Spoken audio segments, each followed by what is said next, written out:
Sākam. Dāmas un kungi. Ladies and gentlemen, here in Rutka Parks in Cēsis, as well as those who are watching us through Facebook at LNT Straume. My name is Artis Ozoliņš, and I welcome you here in face as well as remotely in the panel discussion organized by Corruption Prevention and Combating Bureau to report or not to report. This is the project of establishing whistleblowing in Latvia, whether to blow the whistle or not. Reporting from one side is a very difficult question, maybe because of historic reasons. We are going to talk about that here, especially in Latvia, why it is more difficult to do psychologically. Maybe the other way around, maybe many reasons for reporting and against reporting. Maybe at the very end of this discussion, we will be able to vote, are you for or against voting? That's why we've gathered here many specialists in order to understand the argumentation better and come to the terms whether it is to report or not to report, and whether we will come to an understanding together. You will be able to ask questions to our members of the discussion, also remote members of the discussion. We have a catchbox solution. Gentleman over there is holding a microphone, a red box. We will give you or pass the red box to you, and you will be able to ask questions. But those who are watching us remotely, you can get involved as well. And you can use Slido.lv platform and do open slido.com and do write the code in Latvian in small letters. Tāds ir jautājums after the hashtag. So this is the question. And you will get to the Slido platform where we have prepared for you two simple questions. And I hope that at one moment we will receive your answers and use them for understanding our discussion better. We will try to interpret your replies. So at the moment, already the first question is opened on the platform. You can open now your Slido application and write tāds ir jautājums after the hashtag, and you will be able to vote digitally. So let us meet today's participants. First of all, Director of the Corruption Prevention and Combating Bureau, Jēkabs Straume. Then Armāns Rūks, Chief of the State Police. Head of Financial Intelligence Unit, Ilze Znotiņa. Social anthropologist, Rīgas Tradiņš University Associated Professor Klaus Sedlnieks, as well as our guests. First of all, from USA, resident legal advisor in U.S. Embassy in Latvia, Amit Kabravala. As well as remotely, we have His Excellency joining us, Ambassador of Norway in Latvia, Kristian Ødegaard. Hello. I am very glad that technologies are helping to build a bridge with Oslo. I will ask technical people to turn down the music so we can concentrate on our negotiations. If the music is somewhere else, we will just talk over it. We are going to talk about reporting and respect. We will start the first block of questions. We will start with the word respect because it's the main topic of this festival, Lampa. So I tried to look at respect and reporting from all angles. Mr. Straume, let's start with you. And the question is the following, maybe a bit provocative or trivial question, but that's the beginning. So Is there a connection, and what is the connection between respect and reporting, please? I would say that that's not a provocative question. That is a self-evident connection. I would like to draw parallel with another question, namely vaccination against COVID. It is also a show of respect towards your loved ones, towards the society. The same goes about corruption cases. We are reporting them with an aim to have better future, better state. So this is respect against others. So this process is a gesture of respect, like greeting each other. Yes, exactly. I would like to come up with data of statistics. We discovered that 57% of all the people surveyed would be ready to report. 28% are doubting. So 57% yes, and 28% do not know. We have to fight for those 28%. The rest maybe don't see why it is necessary. So we can still persuade those 27% of our respondents for our common good. Let us now ask Mr. Ruka, whom do we show the respect when we report, for example, a corruption case? To whom do we show the respect? To us, ourselves, to neighbors, to the state? I believe that we show respect towards everyone you've mentioned. First of all, us ourselves. So we are respecting ourselves, and we are respecting belonging to this state which is good without crime, as good as it gets. And also the work of institutions is based on help of inhabitants. Our bureaus, our police, Corruption Prevention and Combating Bureau, we are creating our society. And if we respect ourselves, we have to report about corruption or other cases. Thus, we can tidy our country. Another question to Madam Znotiņa, whom we don't respect if we don't report. Is it, if not reporting, are we not respecting ourselves?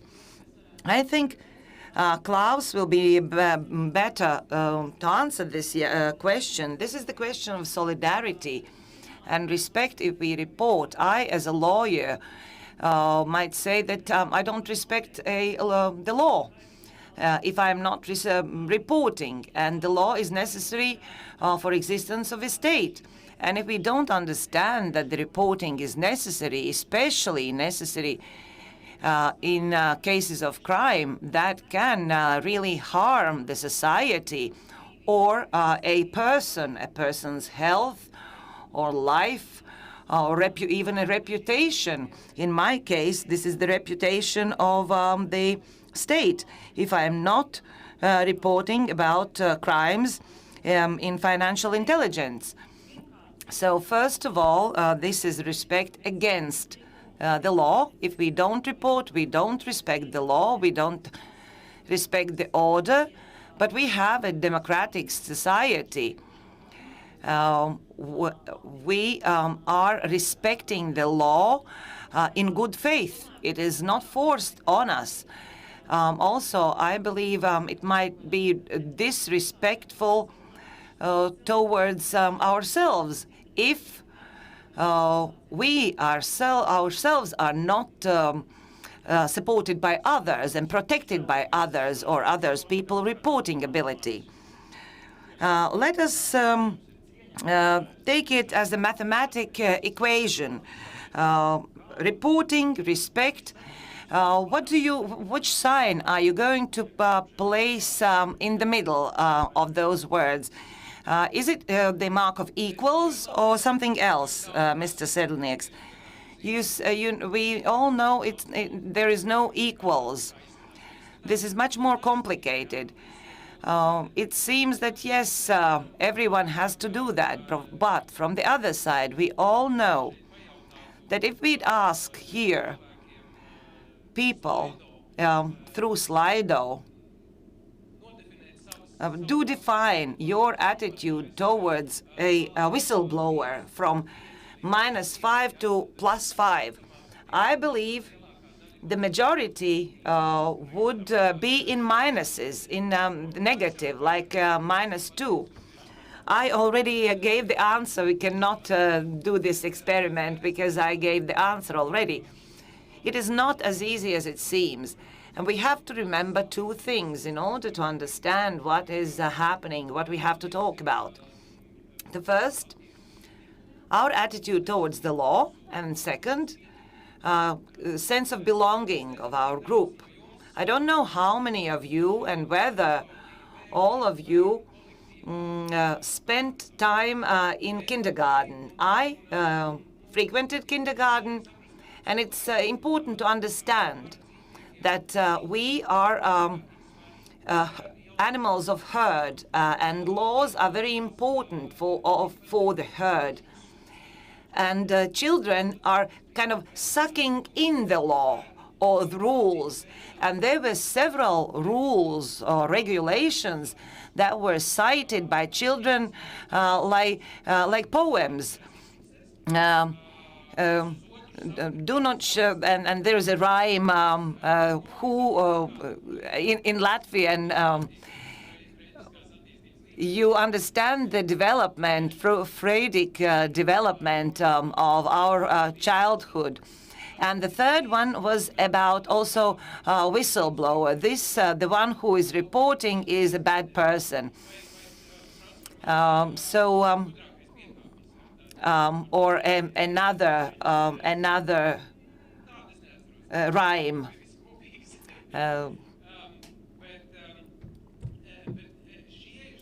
Those at the very where our rhymes at a very early stage of life, we learned that reporting on others is bad. But from the other side, it is clear, and here I'm speaking about the law or the regulations, why people kind of suck in laws, because they are important to us.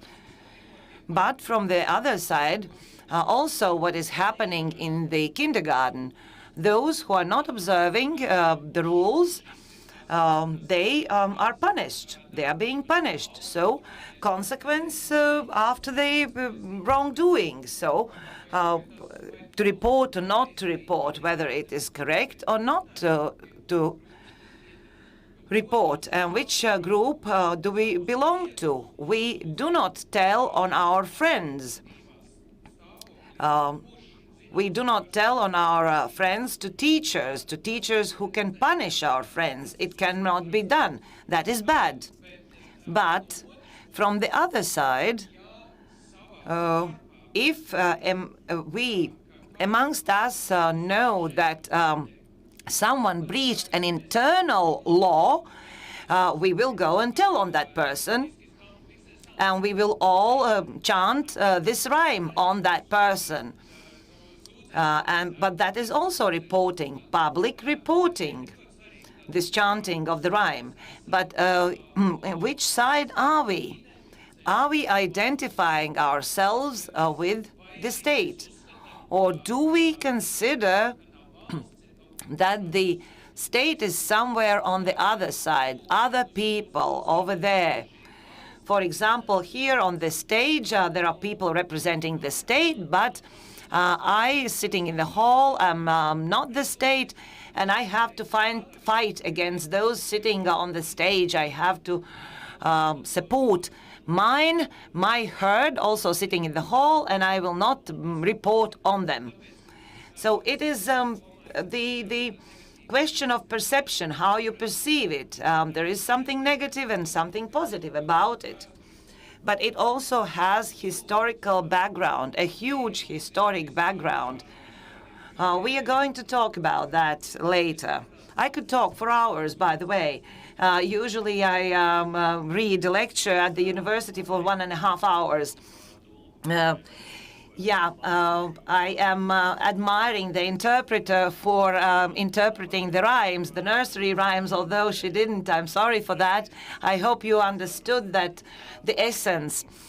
Mr. Ødegaard, I have to look now at the screen.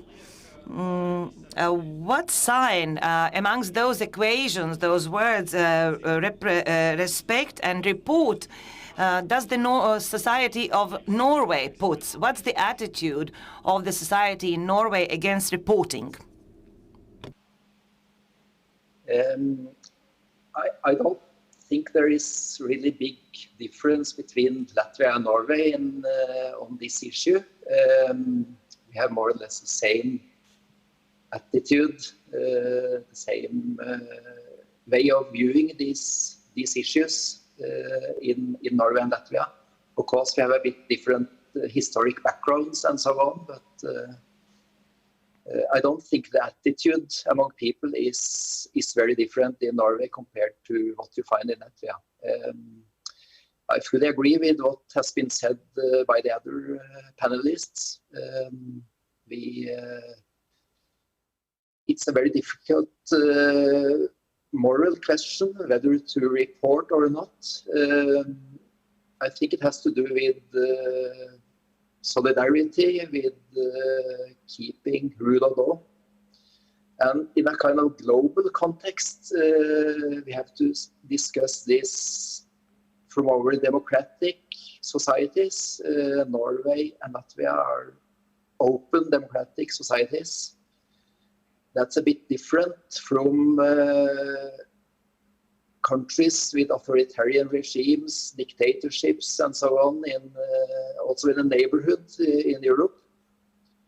So how we conclude on this equation it depends on which country you are in, also in which political regime and judicial regime.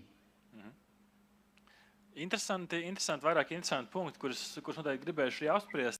Very interesting points. Very interesting points, dear viewers. If you want to listen to our discussion in Latvian, you can take an interpretation device over there.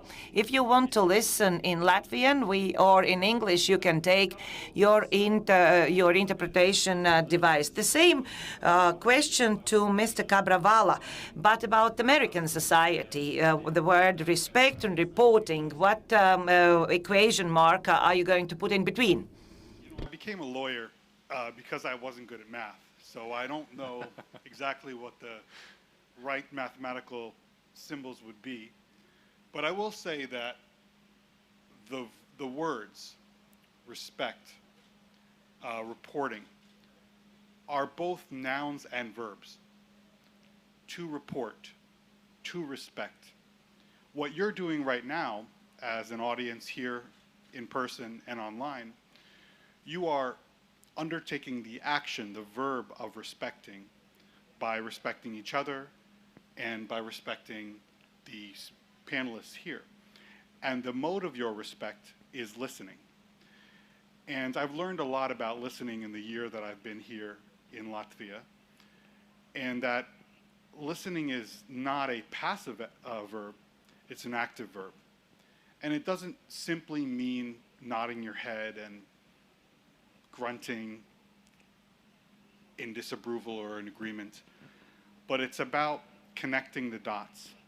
And it's not just waiting to say the next thing, but it's listening, absorbing, and then adjusting what you were thinking based upon what that person says. What does this have to do with reporting? It has a lot to do with reporting. I'm a prosecutor. I'm not an expert in whistleblowing, but I worked a lot with whistleblowers in my career as a prosecutor. And I think as a prosecutor, as a lawyer, you go into a meeting and you're prepared, you have your questions, and you're going to get through your questions, and the victim or the client or the person who's reporting says the first word out of their mouth, and you take your outline and you throw it away, because that act of listening, of active listening, is more important than what you wanted to get done.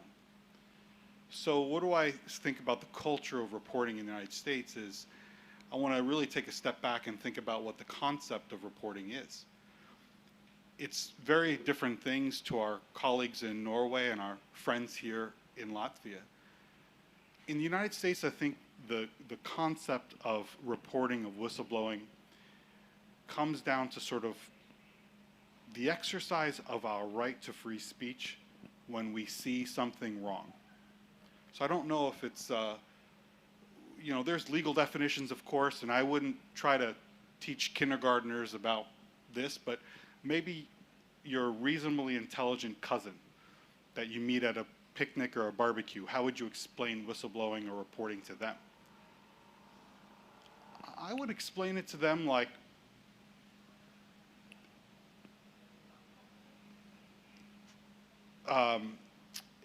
the exercise of your right to speak freely when you see something wrong. In various languages, they're called different things. Whistleblowers in the United States, some cultures call them lighthouse keepers, because the people who sit in the lighthouse warn ships of dangers. Some people call them bell ringers, because they'd go up into the tower to ring the bell. So, you know, I'm sure we'll talk about this more today, but when we think about this concept of reporting, we got to think about it both as a noun and a verb. Ļoti interesanti tā kā aspekti. Very interesting aspects that we can enclose into today's discussion, noun and verb. And let us have a look at the negative aspect of not executing the verb. If we are talking about basic things, Mr. Straume, maybe a question to you. You already mentioned that there was a survey, and probably you can answer to a question. Is there a problem about not reporting here in Latvia? Or maybe we have created this discussion just for the sake of talking. Or there are indicators that indicate that this is a problem to be solved. Maybe we can just state the status quo. There are those pro and against. Where are we here in Latvia? I would like to say that the situation is getting better. If we look at our figures, every year the Bureau gets more and more all kinds of information from members of the society, all kinds of reports on all different aspects. It's better because it's not getting worse. If we talk about how to make it even better, to make it very positive, yes, historically, the word reporter, or in Russian, stukach, the one who knocks on the door, the direct translation. But as someone already said, I will not betray my comrade, but maybe this corrupt official or corrupt businessman, is he our comrade? Maybe are you associated them with yourself? If yes, you probably will not blow the whistle. If no, then you will give this information to the respective institution. And thus you will show respect towards your country, towards the law, as Ilse said, towards the future, which we all are trying to achieve. If we eliminate all kinds of crime and corruption. Also, I wanted to mention, this is a question of empathy. If it doesn't concern me, I will remain indifferent, or maybe not. Or maybe I have to go and do because it affects the society, or it affects someone else. I will give you the floor, Madam Znotiņa, but I looked at our voters. The question was, I am not reporting because, and you can add one of the reason, one of the replies, where I am not ideal myself. We have in Latvia, let's scratch each other's back. So maybe this is a problem that Latvia is so small and we know each other. There is another saying that my heart is like a diamond egg. But what you wanted to say, Madam Znotiņa, it is important to understand that there are types of crimes and activities where the reciprocity is overwhelming. For example, let's say Jēkabs or me, where we have to talk about financial crimes and corruption. The person who has to report maybe is gaining something from that activity. So this comradeship, this association is always prominent. You always doubt yourself. Maybe I will be punished as well. Also, recently there was a story that we heard that there is a big company who flooded their sewage water into our main river Daugava. Against those types of crimes, it is inevitable. Almost everyone would report about that. There is no question about that. But the only question is whether I am totally uninterested in our nature or in our society. But if there is a presence of friendship or acquaintance or comradeship, this is a train passing. That's why we are stopping for a while, Mr. Ødegaard. It's a freight train, and no one probably thought about that when building a stage here. This is a technical break. We will continue shortly. We will show respect to our speakers and our viewers. I hope it will not go back the other way, says Madam Znotiņa.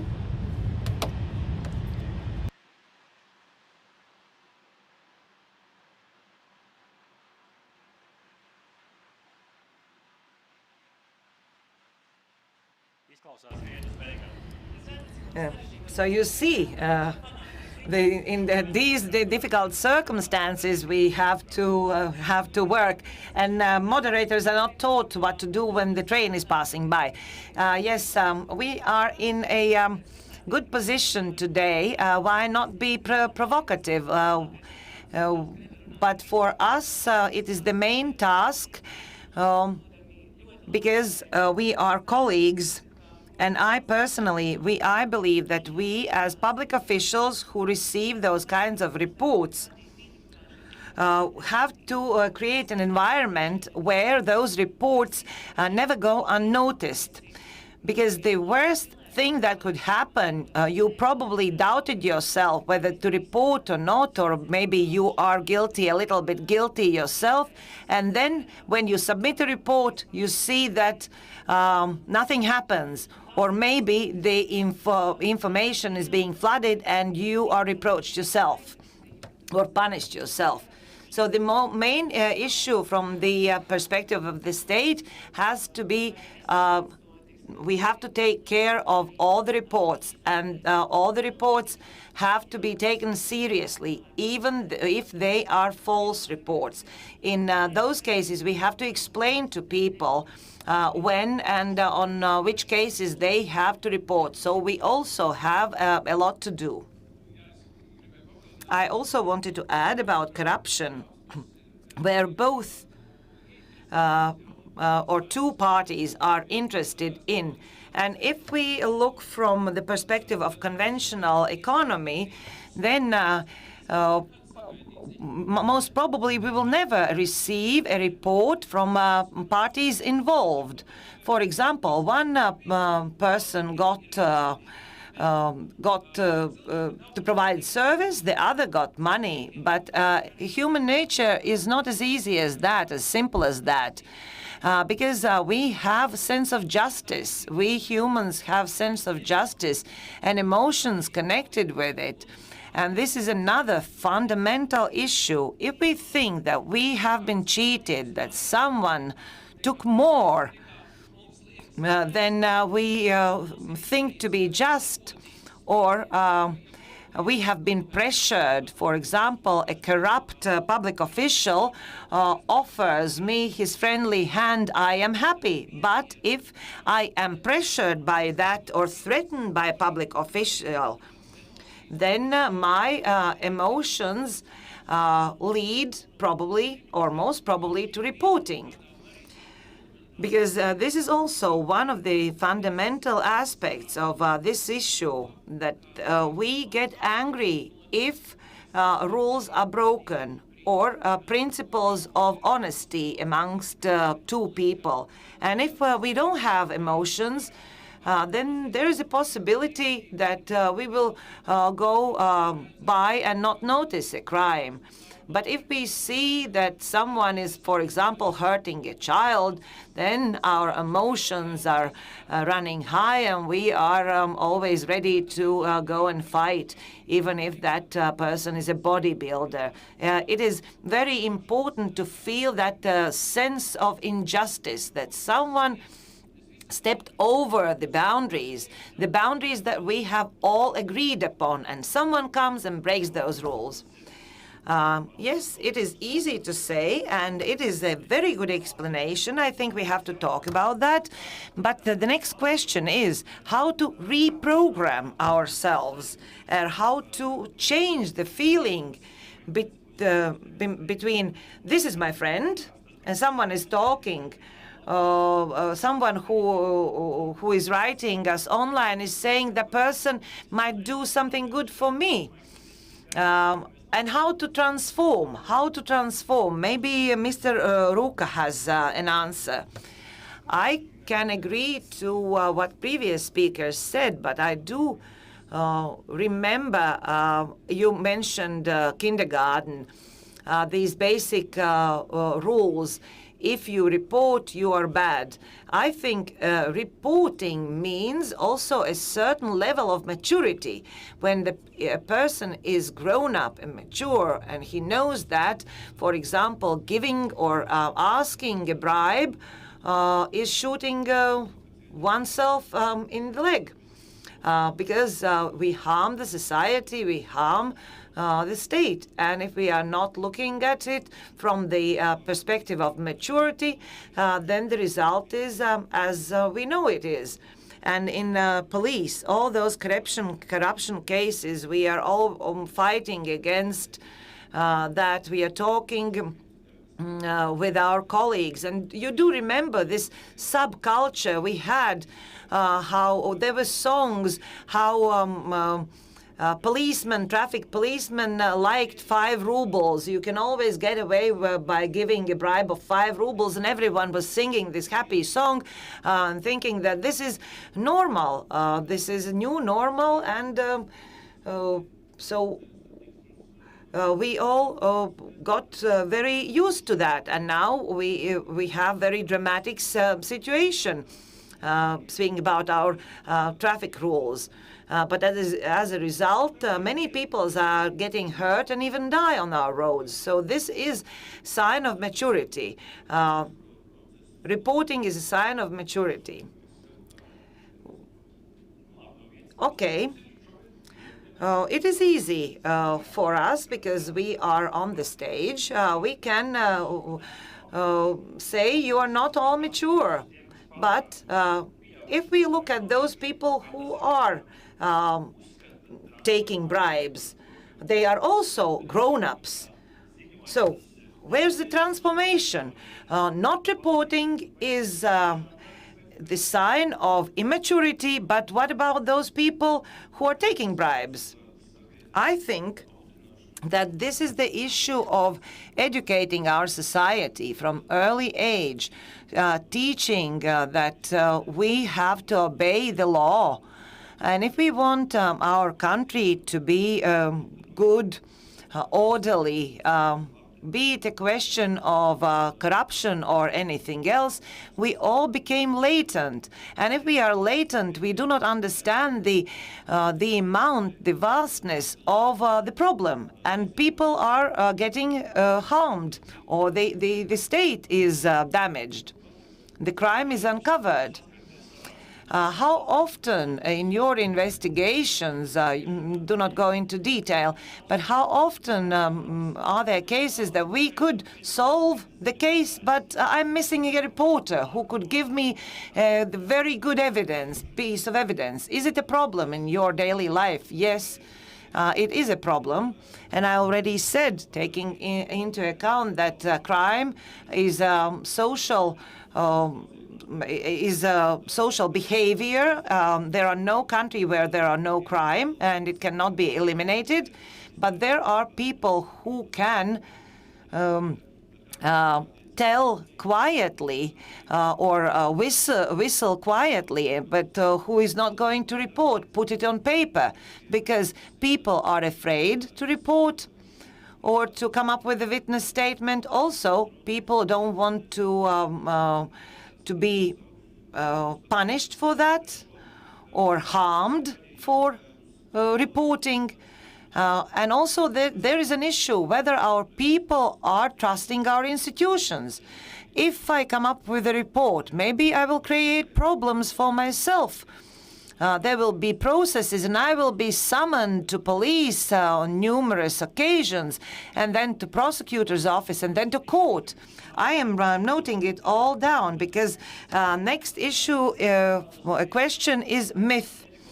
Mr. Ødegaard, if you have something to add, do what our colleagues here on stage are doing. Please raise your hand, because I would like to involve you. If you have to add something, do raise your hand.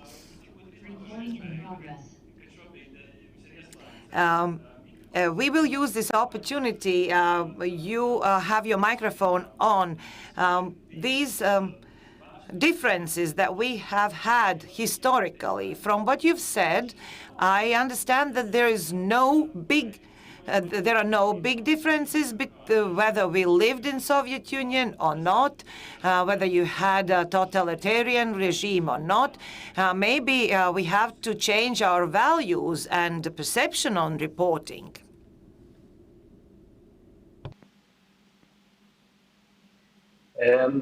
I think there is a kind of continuous development here. But first I would like to comment on two issues that has been discussed already. There was a reference to kindergartens and children, and that's actually a kind of important issue. What is the society's role in protecting children? This is an issue between Norway and other countries. We have foreigners living in Norway where there has been abuse of children within the homes. And in many cultures, they think everything within the four walls of the home should be private and not has nothing to do with society or police or authorities should keep out. While in Norway, the main issue is to protect children. So Norwegian authorities has then gone into homes and taken children away from parents. That is one concrete issue where there are different attitudes in different countries, I think. What is individual, what is collective responsibility. And the other issue on corruption and bribes, of course there has to be a third party to report on those issues. It's not possible for the one receiving bribe or the one offering bribe to report. They would not do that. So that's why it's so important to have a free independent press and active civil society organization, watchdogs in society that can report on these issues. Then, as to your question about myths, I don't know. I don't think there are, despite our historic differences between Norway and Latvia. I think systematically there is no big differences. Latvia has developed also very quickly from the 1990s to become, or in the direction of becoming a modern country. And I think when you look at the situation today, there are not that big differences in attitudes, I think, between our countries. I don't know whether that is a response to your question. Paldies, noteikti. Yes, indeed, you gave answers to many questions I asked. And I will take this teaching aspect. Mr. Cabravala, again, maybe I will talk stereotype. Americans are considered patriotic. American patriotism has many expressions. But returning back to what people already said, is everything started with kindergarten, with a small age? Because what you've said before, the situation in America is better. The people are feeling differently. Namely, they consider that's executing their basic rights. America, like United States, like most places, are very complicated. We have, obviously, a history of immigration.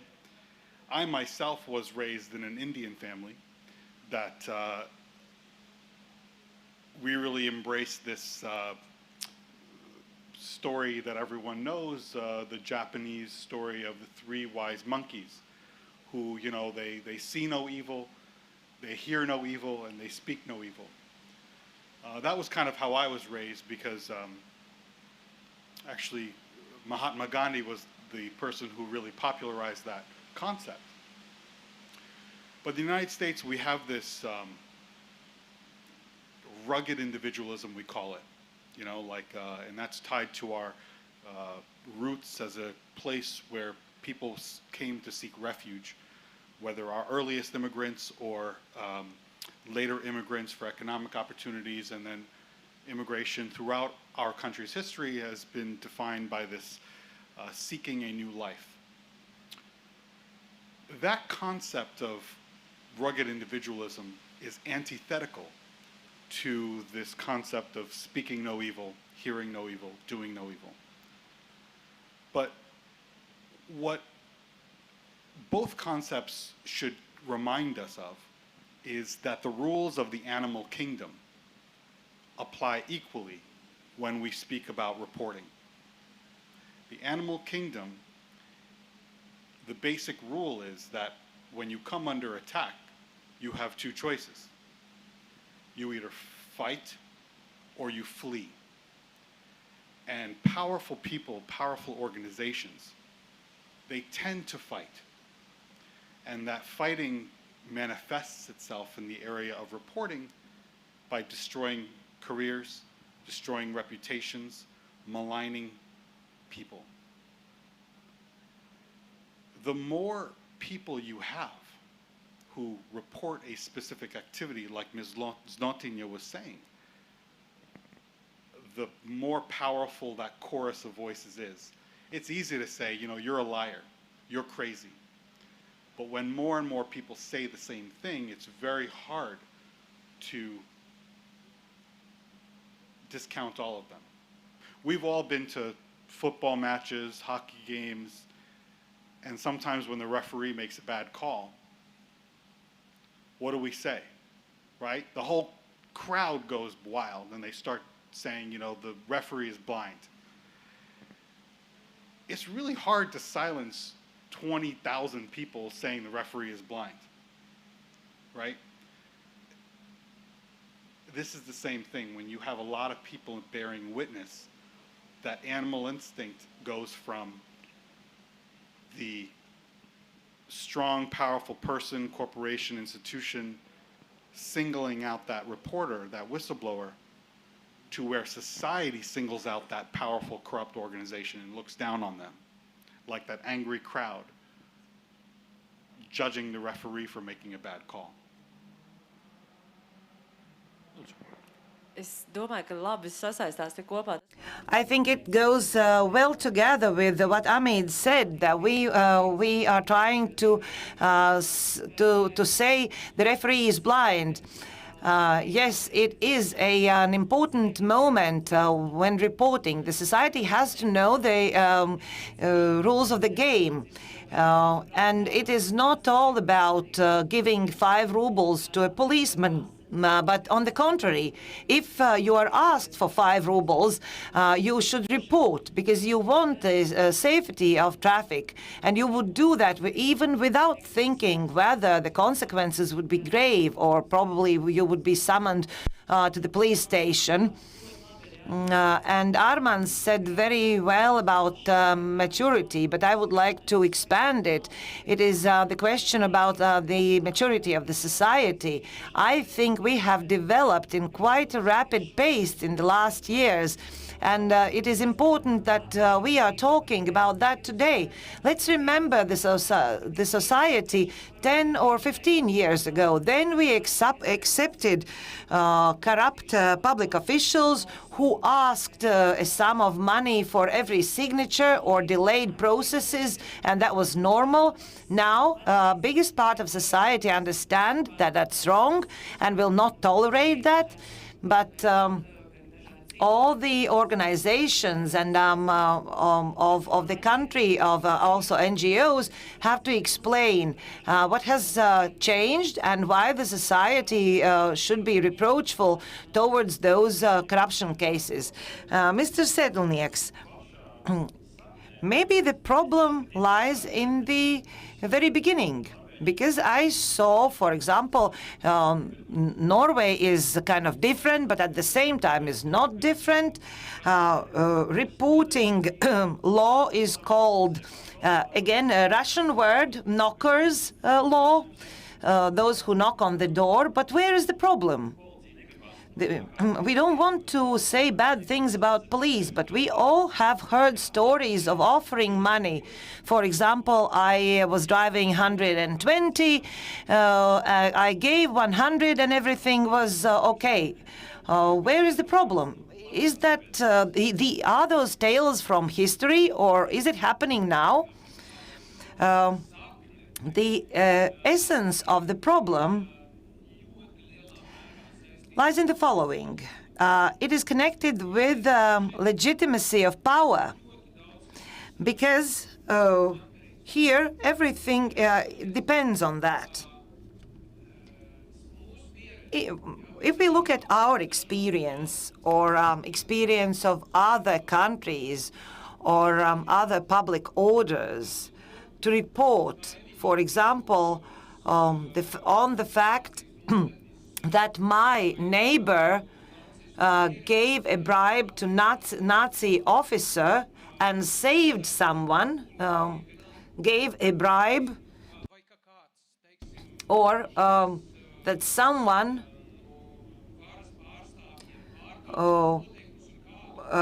some public official exceeded their powers and didn't arrest a Jewish person. Is it a legitimate activity or illegitimate? And our experience with Soviet heritage was very much connected with that. Namely, that Soviet Union was considered illegitimate power. But if we look at sociological indicators, also surveys, like from 10 years ago, on how people look at establishments of our country, starting already from politicians, political government, and also public institutions, especially institutions that are represented here, then the level of trust is critical, is not high. That's why until now these questions and until COVID and still many are looking at those surveys with a small smile, something interesting. I will place a minus for a president or for another politician. This is something interesting. No, it's not interesting. It is the issue of fundamental legitimacy and public security, similar to the question whether we have a border or we don't have a border, and that's just a forest where every refugee can cross. So this is the issue whether the people are going to obey by the rules that public officials, the government sets. It depends on whether people will find the laws just and whether they will believe the legislators, whether they will say the legislators, they are good, they are ours. Otherwise, we will encounter what we saw some days ago in the streets of Riga from the protesters. Mr. Ruka, I will oppose Mr. Sedlenieks. I don't want to color everyone black. Speaking about trust, I think we have gone a long way. Especially, let's take an example of all the cases of FIU. In cooperation with us and in other colleagues, we have disclosed so many cases, such great numbers. Now the development is very rapid, is huge. Also, we are very interested in how the police work is being evaluated by the public. We are regularly interested in SKDS surveys, and I was actually surprised that irrespective of pandemics, where police was involved and police was the repressive organ, the popularity or trust rate from the society didn't go down a lot. 67% of all the responders do trust with state police. We will never be able to compete with firefighters because they are never repressive. We have the repressive functions. But for example, in Estonia, 85% are trusting the police. But we are going forward, and we are trying to make those figures better. Also for the police, because trust means also respect and reporting.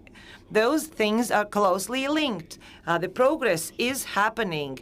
Many reports we are received. We also receive reports about corrupt policemen who have asked for a bribe. We cooperate with few. We try to purify ourselves by all means, and it's not as bleak as you color it. Mr. Straume, what color do you? In which color will you color your work? Our work sometimes goes unnoticed, especially during the COVID time, because the society sees the policeman on daily life. We usually are not in connection with the society. We are in connection with people who report or about whom we receive the report. And maybe also due to COVID, our activities go unnoticed.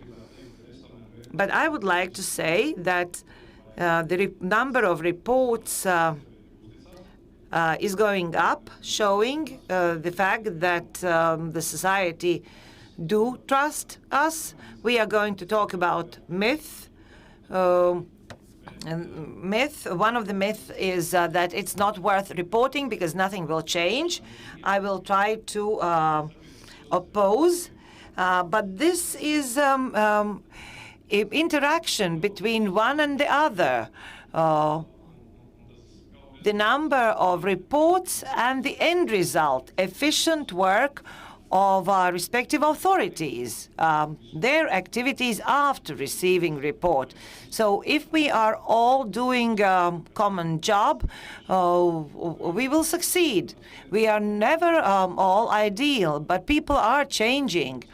Like as Ilse said, 20 years ago, as Ilse said, the corruption was very grave, and maybe due to growth of society, development, also work of state institutions, this feeling of not being punished to many people has diminished. People now will think twice before being corrupt, but we still have a long way to go, and that's why we are here. But that is the solution, isn't it? We have to talk more about the cases. Maybe our journalists could talk about solved cases. I looked at the watch. Our discussion is already going on for an hour. Let's talk about myth and then correct reporting. Mr. Straume, let's make an experiment right here and right away. Let's close our eyes. Trust me, don't leave one eye opened. And now please do raise your hand, those who think that it is not worth reporting. Mr. Straume, close your eyes. If you believe that it is not worth reporting, if you agree, raise a hand. Everyone, keep your eyes closed. Very good. Lower your hands. You can open your eyes. There were no hands up. We are here all thinking alike. We don't have to prove to no one here. But maybe those who are watching us remotely, someone is saying remotely that it is not worth reporting, nothing will change. There are several answers why people are not reporting. We can talk about them and I will read them out. But all in all, what would you reply to the fact that it's not worth reporting? It is not true. It is a myth. State police and a few colleagues will complement what I said, but I will talk about the Bureau. Since we have this law on reporting, I cannot come up with precise figures because that might harm some whistleblowers, but there are more than one criminal process initiated and more than 10 administrative processes have been initiated thanks to whistleblowers. But we have more reports. Those are just cases of whistleblowing. And none of the whistleblowers have been identified. No one has identified. No one has been identified.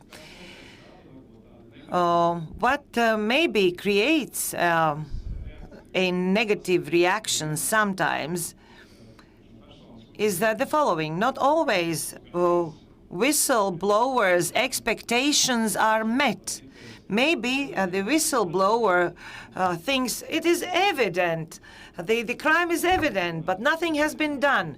So, but I would say leave it to the experts to verify information, to find facts, and be assured we will do everything possible. And when we have information and there is a result, whistleblowers are satisfied.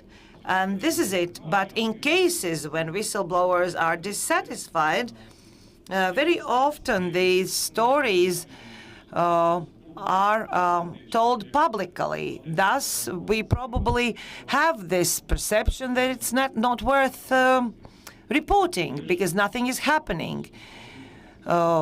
Based on the information that we receive from members of the society, we place together a puzzle in one or another issue. We initiate activities, checks, seize and search activities, etc. This is from me. In order to understand figures, how we interpret figures, more than 1 and up to 10. So 11 cases. You said you are not going to say the right figure. Is it a lot? 11 cases. The reports from whistleblowers are not so many. We are the second ones after State Revenue Service. And it's not that it's a lot, because I should say it is big courage to become a whistleblower, because this person identifies him or herself to that establishment. Not everyone will see the name disclosed, but a group of people will. So nevertheless, this is quite a courage necessary. And there might become a witch hunt against those people. So there is courage involved. But more often we receive reports from members of society, anonymous reports. But there are many types of reports. Mr. Cabravala? Obviously receive a lot of reports in the Department of Justice every year. Since 2010, it's about 500 per year. Those are like formal whistleblower reports that we receive. But the other sort of thing that we do is oftentimes people come forward directly to the press, the media. And I know it's my practice, and I know many other prosecutors who have this practice, which is if it makes the news, people are talking about it, we oftentimes open an investigation. We don't necessarily need a formal complaint to open an investigation. The world is our oyster, so to speak, in that if there's something that we hear about, something that we read about, something that's in the news, etc., we can open an investigation based upon that. But let me take a step back, because I wanted to address a point that Mr. Strame made, which is a very good one, which is it's not really a binary choice about whether I should come forward. You know, these surveys, Eurobarometer, etc. If you look at the surveys, many people are saying, well, I don't come forward because nothing is going to happen, right? There's no action going to be taken. But it's not a binary choice about whether I come forward. There's many factors. It's, is there going to be action taken? Do I hope to remain anonymous? Will my professional reputation be tarnished? Is my family ready if if I have to look for work? It's not an easy choice for people who report. And it's important for us to sort of keep that in mind as we have this conversation. A couple of other things that really, I think, need to be touched on, which is we've talked about like this question about, well, I'm not going to do anything because nothing is going to happen. Well, there's really two things that can demonstrate that something is going to happen. Number one is we've talked about it, solidarity, right? We talked about other people coming forward. We've talked about society helping, like Ms. Notinia talked about pollution of river. Anyone who stands to benefit from a disclosure should support that disclosure. So if it's like contaminated food, contaminated environment, the public at large should support that.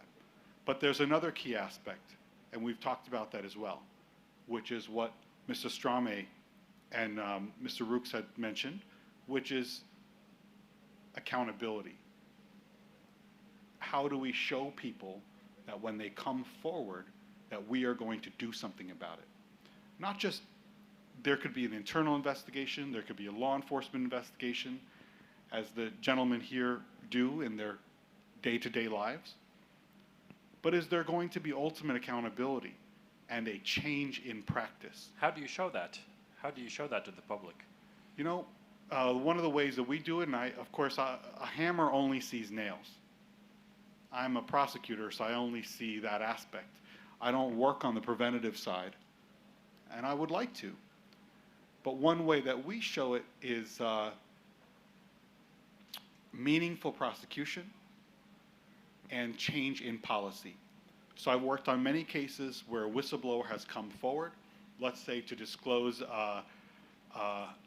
insanitary conditions at a medical facility that makes oncology drugs, right? So like the most vulnerable populations of people are getting dirty drugs.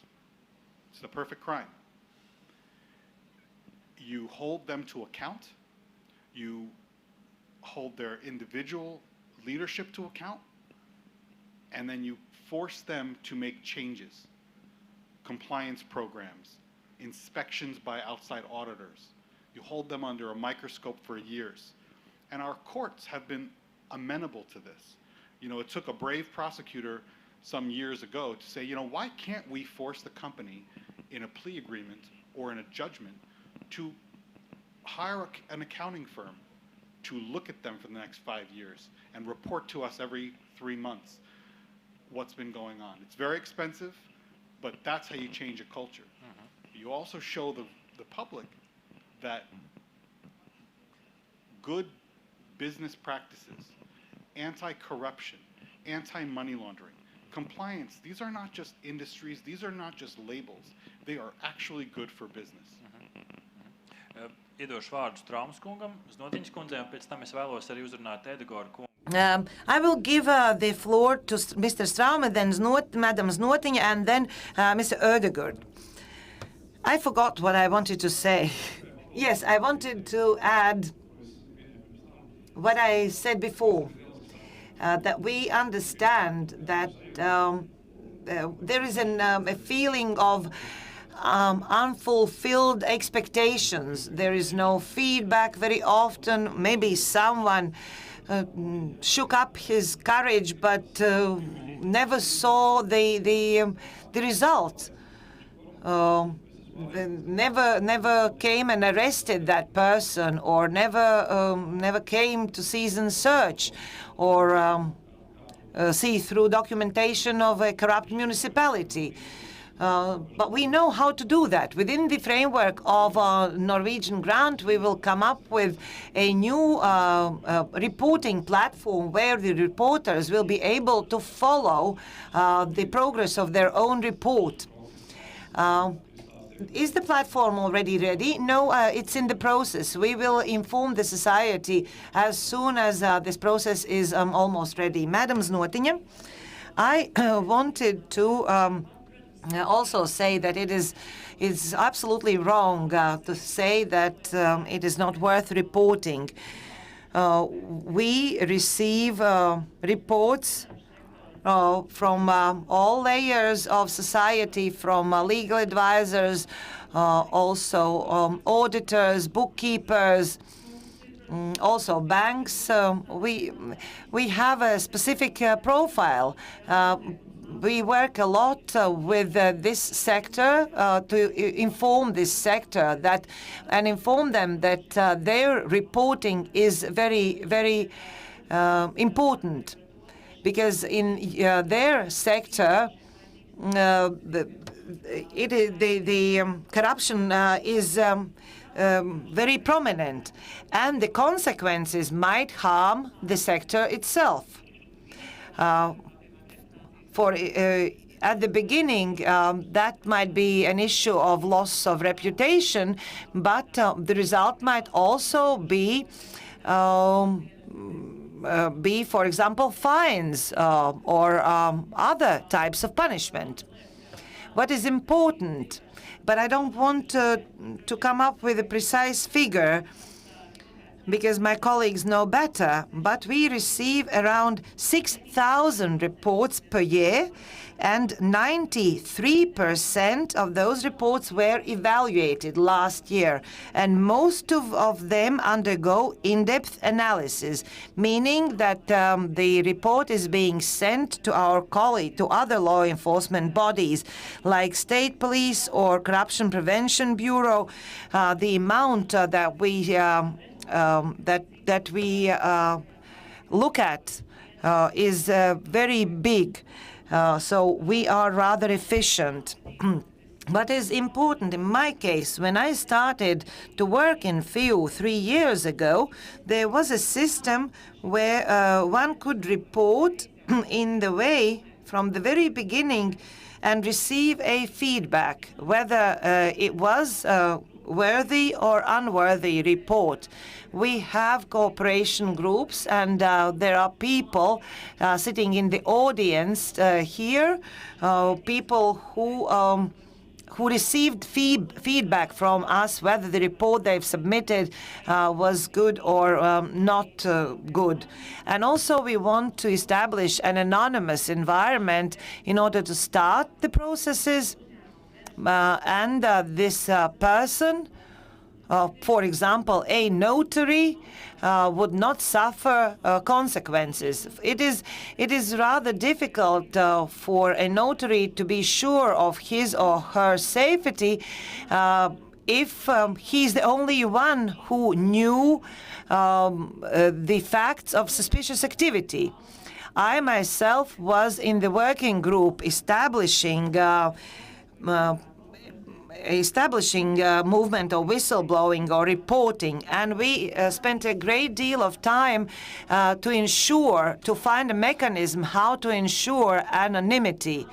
So we have to diminish this myth that whistleblowers are not safe. And we have to continue doing this work all together.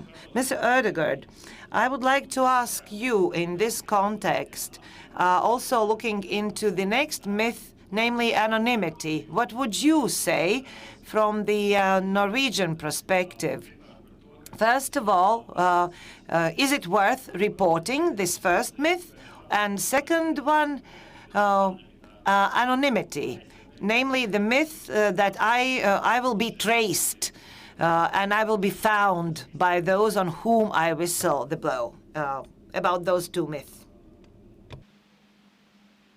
Thank you. One of the most interesting aspects of being a diplomat is that you can compare the situation in the country you come from to the country you serve in. And I think there are two main differences between Norway and Latvia. One is a more formal difference. In Latvia, you have an own whistleblower law. In Norway, we don't. In Norway, this is regulated through different laws, work condition law, civil servants law, and so on, but we don't have an own whistleblower law or regulation. Second, one main difference is also the level of trust in society, level of trust in authorities. That is generally much higher in Norway and the Nordic countries than in Latvia. Both police and KNAB refer to good numbers and increased trust. That is good. And that is a situation we hope that can continue, but still the level of trust in Latvia is it's far lower than in Norway. You see that also with for instance, the number or the percentage of the people wanting to take the COVID vaccine in Norway. Most people trust authorities when they say that it's a good thing to take the vaccine. In Latvia, this number is much lower. Then and I would also say that more important than laws and regulations is of course the practice, and it's through practice you increase trust and increase numbers and increase the number of cases that are reported. As to myths and anonymity, I think it's you have the same systemic aspects of this, I think, both in Norway and Latvia.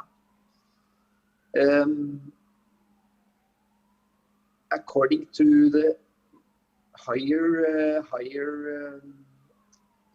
trust in authorities, of course, you would probably have less myths in Norway than circulating in society than you might have in Latvia. But there are no big systemic or even maybe cultural differences on these issues.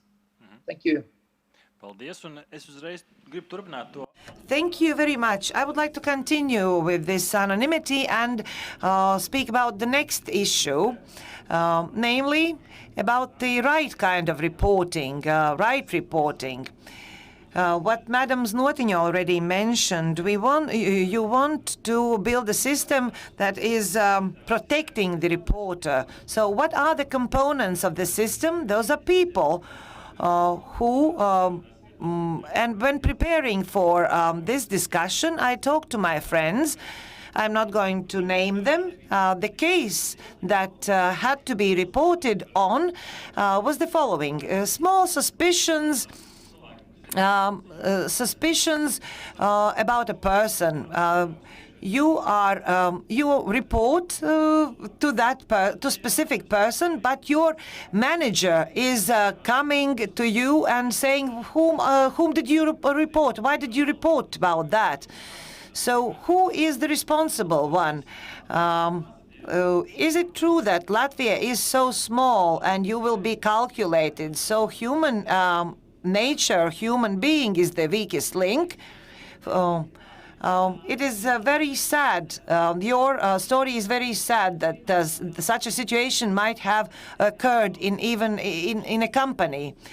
There was this person who didn't understand his duties, namely the person, the first point of call, namely the person to whom to report in the company. But then this manager somehow also did wrong and disclosed him or herself. That means that in that particular office, the whole system has been built wrong.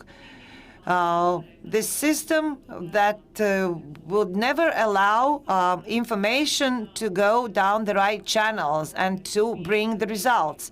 So this is the issue that we are sometimes being ironic about, namely that rules of the game are defined on the highest level. If the manager or even the director is tolerating this wrong system or even creating this system, then this employee should report on that organization and leave that organization. This is the right way how to act against such organizations. So this mechanism, we are at an early stage of whistleblowing. In 2017, we were thinking how to establish this mechanism, but I expect that by as time goes by, this mechanism will become better. But we will have to inform the state chancellery or other institutions about such companies or even state institutions, because they jeopardize the institution of whistleblowing. Mr. Straume, looking about whistleblowing, reporting, the fact that you are reporting to your colleague, maybe that is a problem in your company. In a company, there's a dedicated person whom you report to. Maybe that person should be from outside, not your colleague whom you know. Maybe that would be the solution. Maybe that is the problem, that we are reporting to our colleagues. Maybe it should be there should be a system. The organization should create a system which can deal with those issues. If the company or an institution cannot cope with the system, because reporting is about mishaps in the institution, about something that is going wrong or being wrong. My own experience from my work at the university also shows that raising a problem connected with negative internal issues very often are looked at as going against the team. We are all working as a team, and then you come here and you are rocking the boat. You have not understood what we are doing all together, because activities of the colleagues have to be taken into account. It is difficult situation. There should be a structure, but at the same time, we have to promote internal understanding that to understand that we need colleagues who are not afraid or ashamed to say that this or that is wrong in our organization. In many levels and many things. I'm not here talking about giving a bribe, but about something being wrong in the company. If you see that in the company everyone is taking a bribe, then of course you will not go to your colleague and report. We have 10 minutes for some small questions, and I hope there will be more questions from the audience. But if we talk about correct reporting, and I will look at Mr. Straum and Mr. Ruka, how anonymous can be a report in order for it to be valid? Because this is one thing that our viewers said. How anonymous can be a report in order for it to be valid, from your experience? Every situation is different. What do you mean by anonymous? I am not saying my name and surname, of course, yes, but maybe then by the content you can calculate who is the whistleblower or reporter about the situation, and at that moment it is the question of trust, trust in the institution. If the information will not contain all the elements in order to understand the situation, it might be unuseful. For example, information that Mr. X is taking bribes, where, how, that is a signal which will be verified by the police. Even the smallest line about bribes will be verified. But if there is no additional information or proof, then nothing will happen. We, the establishment, are responsible for keeping the report or reporter anonymous. But the content should contain valid and good information. Mr. Straume, how about you? Reports that could not be used.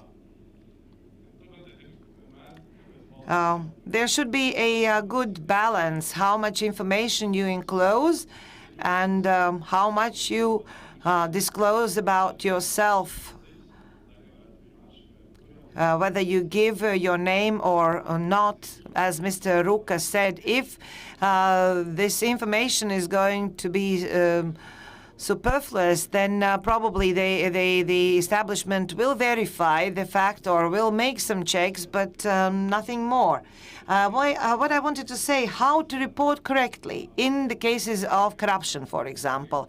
It is important to do it in a wise way for suspects not to get suspicious about the reporting. For example, if you are in the situation of about to report, do not talk it over with your friends and family. Talk it over with someone from KNAB, from our office. Maybe you never thought of that information, which piece of information to enclose. So a certain conspiracy should be observed when reporting, especially on bribes. But that doesn't change anything. You can report in many ways. You can send an email, send a report, or send a letter. Mr. Cabral, please. Follow-up points. There's certain limited value, to basically getting a complaint written on a piece of paper, dropped in a box, and an investigator being told, go with this. That's not, in practical matter, that's not how we do our jobs. The process has to be fair not only to the whistleblower, but against the person against whom the complaint is being made. So as an investigator, I sit down with the whistleblower and I ask them countless questions, maybe sometimes over the course of several meetings for many hours at a time. And I want to corroborate everything they said, right? Like if they say certain conduct occurred or didn't occur, I'm going to go out and get records. And then I'm going to meet with them again. And I'm going to ask them about those records. So if it's like false billing or if it's procurement fraud, I'm going to corroborate everything I possibly can, and that is necessarily going to mean that I meet with that person. And the process of anonymity, it's what everyone here has said. They've got to trust the system. I have a legal obligation as a prosecutor to keep things confidential. If I break that obligation, I'll be lucky if I only lose my job. And the same obligation goes with respect to these recipients of whistleblower information. Within each institution that qualifies under the law, you've got a contact person. They need to be trained in how to deal with these things. Just like if I go to my human resources department and I share something personal, medical, like I need to take off because I have a medical problem, they know that they can't disclose that information.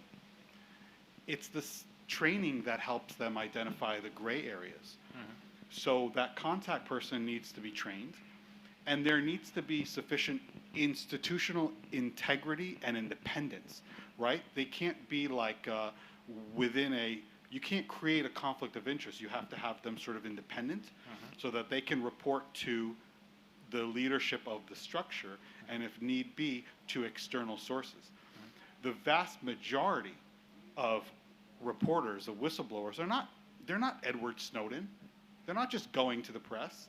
They're internal. They're trying to do the right thing. They see a problem in their job, they report it to their chain of command, and sometimes they suffer consequences.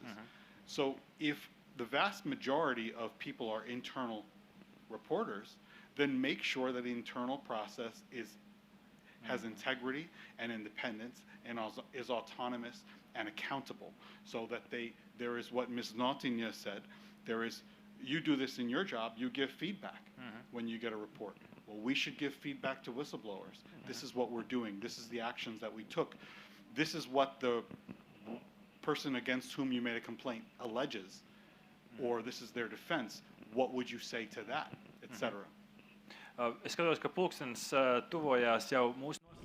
I see that the clock is ticking, but out of respect, can we go over the time a couple of minutes. So, three or four questions from our audience. Do talk directly in the microphone. What's your name and what's your question? Hello, Kārlis Rimše from Jelgava district. I have a question to KNAB.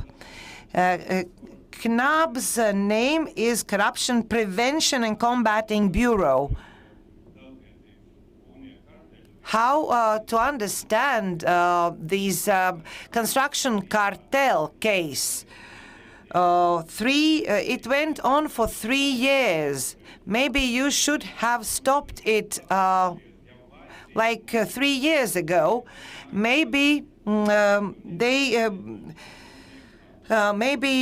they would have acted differently. And the second question: 2 years ago, in Lampa Festival, also about the respect, I asked the question. I said that I will trust your office if you will either acquit or arrest Kaimiņš. And you promised that you will do that in 2 months. I understand it's not as simple, but you have to explain to society. Otherwise, I have no trust and respect into your office. So 2 questions to Mr. Straume. About the second question, Mr. Kaimiņš. KNAB cannot pronounce a sentence. That can be done only by the court. The case is in the prosecutor's office at the moment.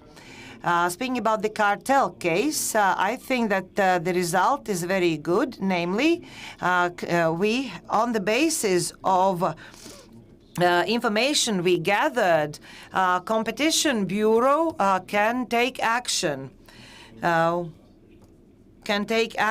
And come up with their decision. We investigated on the basis of suspicions. There are criminal cases initiated, and we established the existence of cartel. We couldn't prove corruption, but we established the existence of cartel based on our evidence that we've gathered. Okay, thank you very much. We'll give a chance to someone else. Is there a sum or a minimum sum which can be reported, or the bribery starting from which the case can be reported? Sum of money, or maybe the amount? I can report. In financial crimes, it is important to receive information on certain amounts. If we speak about criminal cases, then we speak about the amount that in its gravity exceed 20,000. At the same time, lately we work with smaller cases. We cooperate with state police. We all know that COVID impacted all of us, namely because financial fraudsters are very active, and they are defrauding people of small sums, but all in all it amounts in bigger sums, and we all are fighting against that. Also, resources is an issue.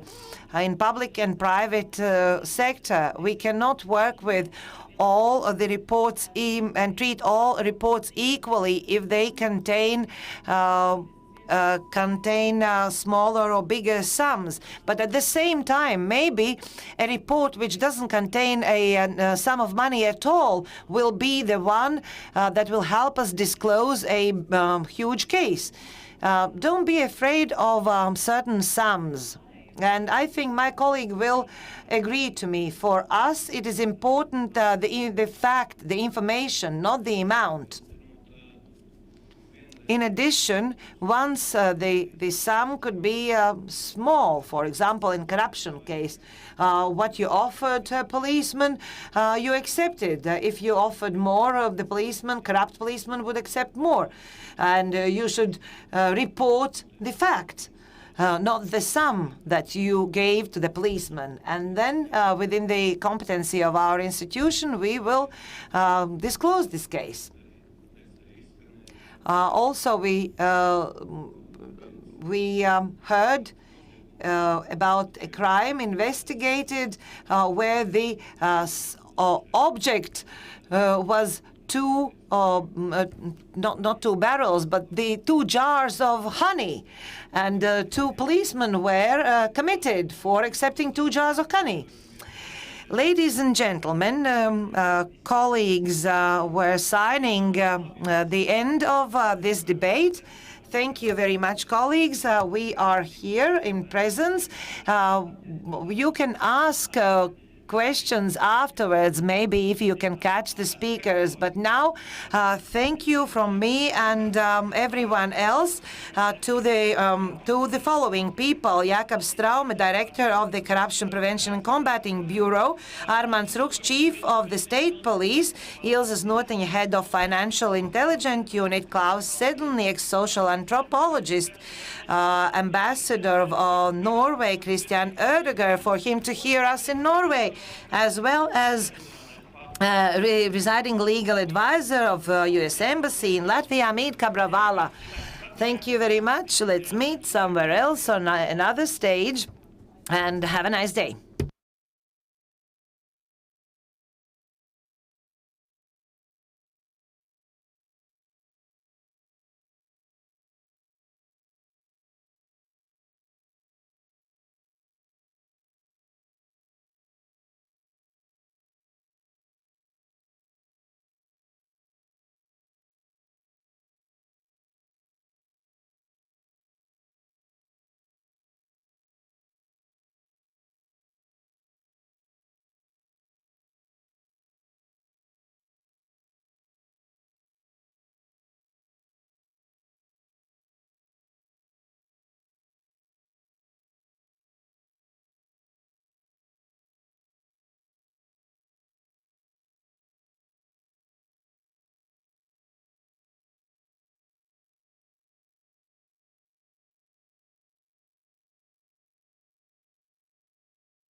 This is testing. This is testing. I hope you can hear me. Yeah, very good.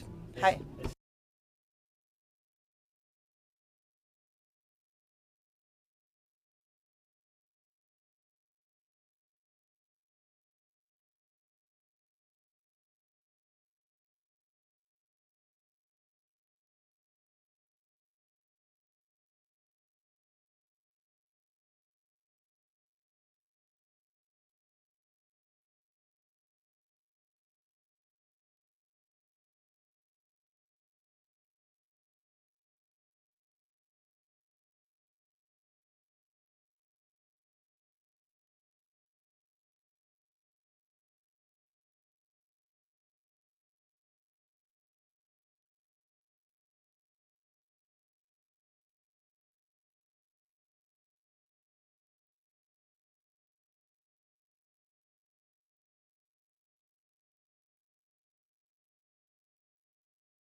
Mic check. Viens.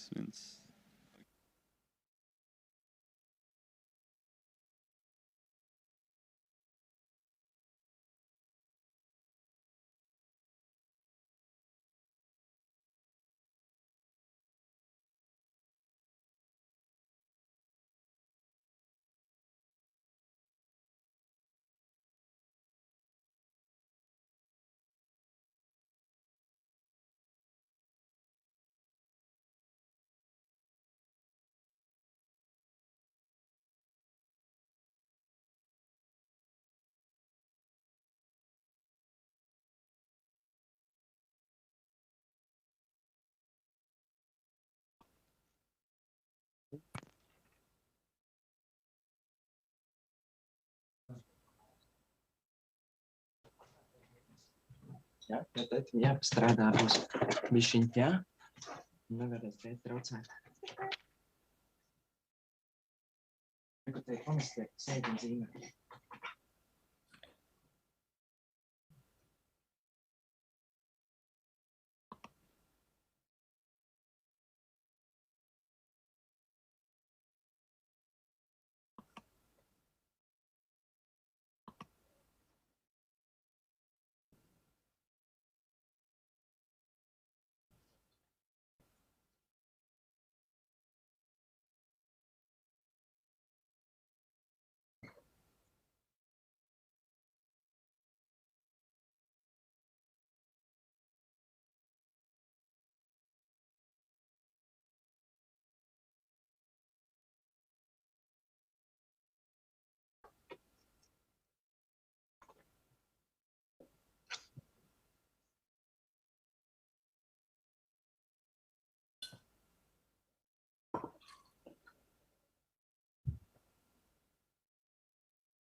Man tagad būs diskusija.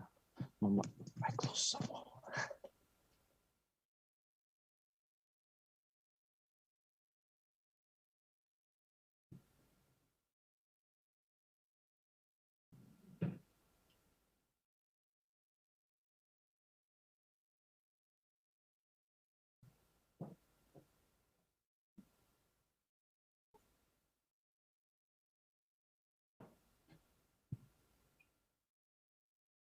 Labrīt!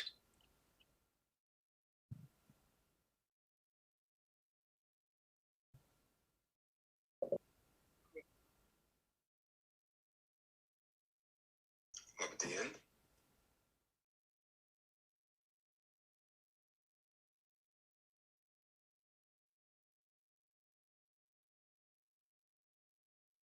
Rīt!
Zinātnieks vai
Dāmas un kungi, Ladies and gentlemen, being here, I'm present in Rutska Park. I'm glad to see those who joined us here face to face, and we are glad for those who are joining us remotely. Remotely, it is a possibility of today that so technology is helping us, and we are going to talk about technologies. Hi to those who have joined us through Facebook or Straume platform. My name is Artis Ozoliņš, and I am glad to be with you here in Cēsis. This discussion comes from Leah, and the name of discussion is Human Dignity and Technology. We will look for common aspects of those three words. We are going to talk about welfare technologies. We are going to talk about this discussion, whether technologies foster dignity or on the contrary. Maybe the technologies are the dividing factor because what we do when we are bored, we take out our phones. So there are pros and cons, and we are going to talk about that during our discussion. And at the end, you will learn more about Norway grants, but at the end about that. Some technical issues. Discussion will be held in both languages, Latvian and in English. If you want to hear everything in Latvian or in English, underneath the green umbrella, you can get your device and get interpretation either in English or Latvian. Those who are joining us remotely, you can also hear the discussion in English or Latvian. You can also ask questions using Slido platform, slido.lv or Slido. Both addresses are working, and the code that you have to enter after the hashtag is the word jautājums or question in Latvian, and you will be able to ask open question to people present, or you can use the catch box if you are here, and you will be able to ask questions or comment something.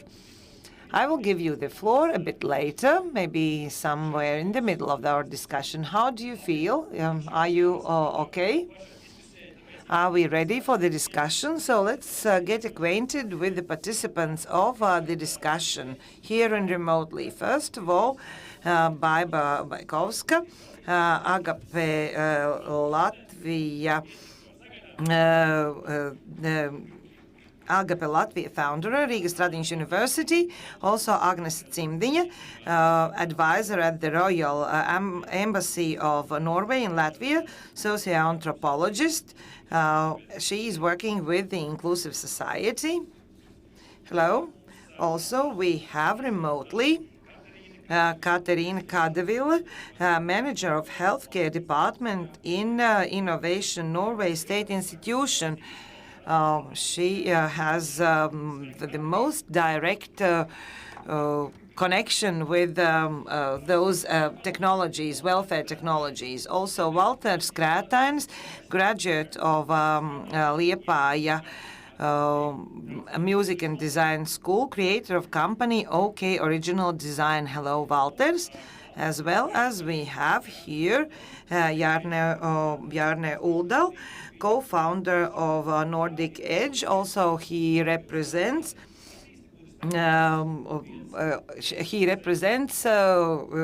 another institution responsible for smart technologies. As in many discussions, we have to overgo the issue of respect, of dignity. Where do we have dignity, respect in today's topic? The responses might be different. The questions will be the same. Well, let's start with Baiba. The first question goes to you. The name of the discussion, human, dignity, technology. Do you see correlation between those words? And can we put an equation between those words? Yes, you can. Put an equal mark. Let us start with human. Because if there is a technology, then a human can be seen, not his or her disability. Then technologies are the ones who can help us to feel more humane. For example, electric and manual wheelchair. How we walk with each other. If I have electric wheelchair, my companion goes next to me and the communication is more humane. He doesn't have to push me or he doesn't have to go behind me. So the communication is more dignified. I don't have to turn my head around.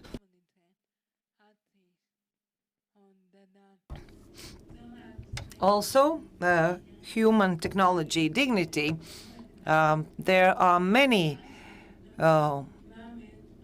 corresponding factors. One more I wanted to mention at the very beginning, namely that with good technologies, we allow people to feel that we respect them. Also, those people who ensure those technologies, they show their respect to everyone, to me as a human being, or by respecting my individual needs.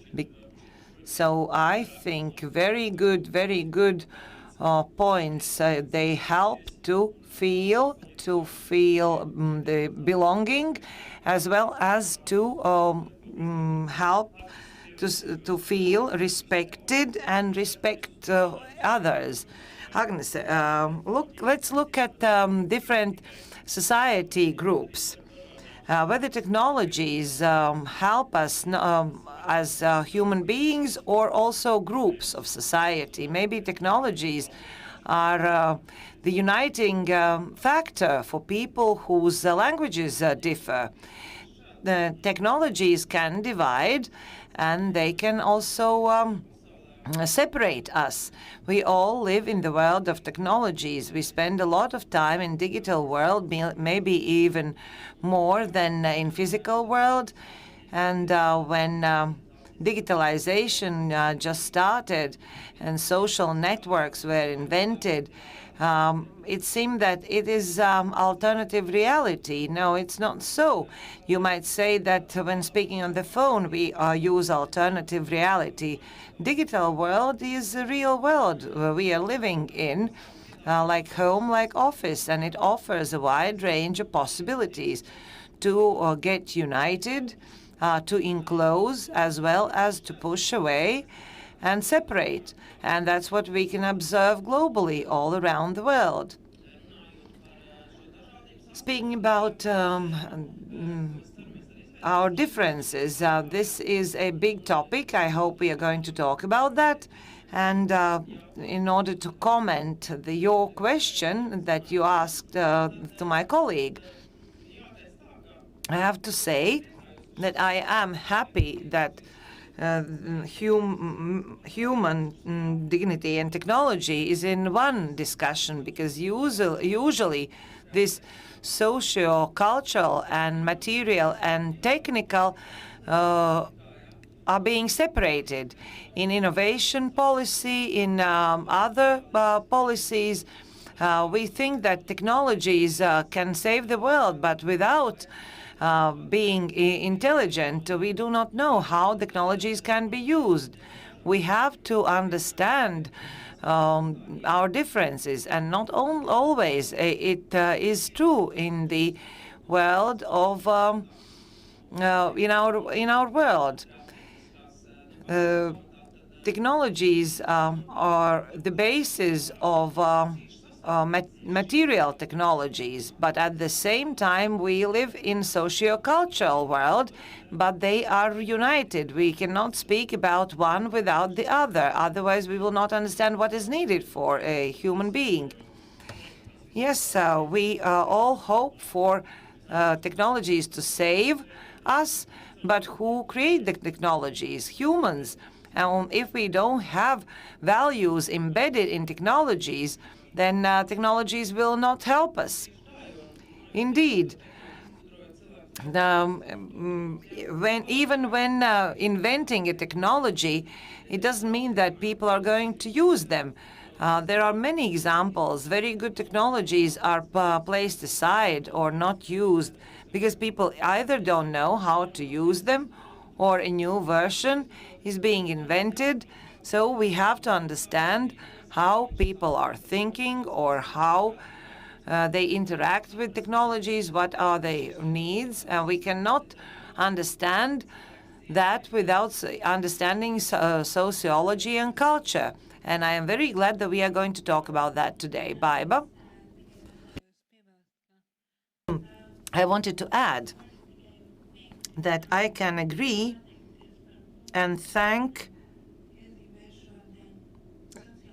about you mentioning connection between social and technological culture, because speaking about people with disabilities, very often digital possibilities to work remotely is used as a pretense to push a person out of the office because he or she can work from home.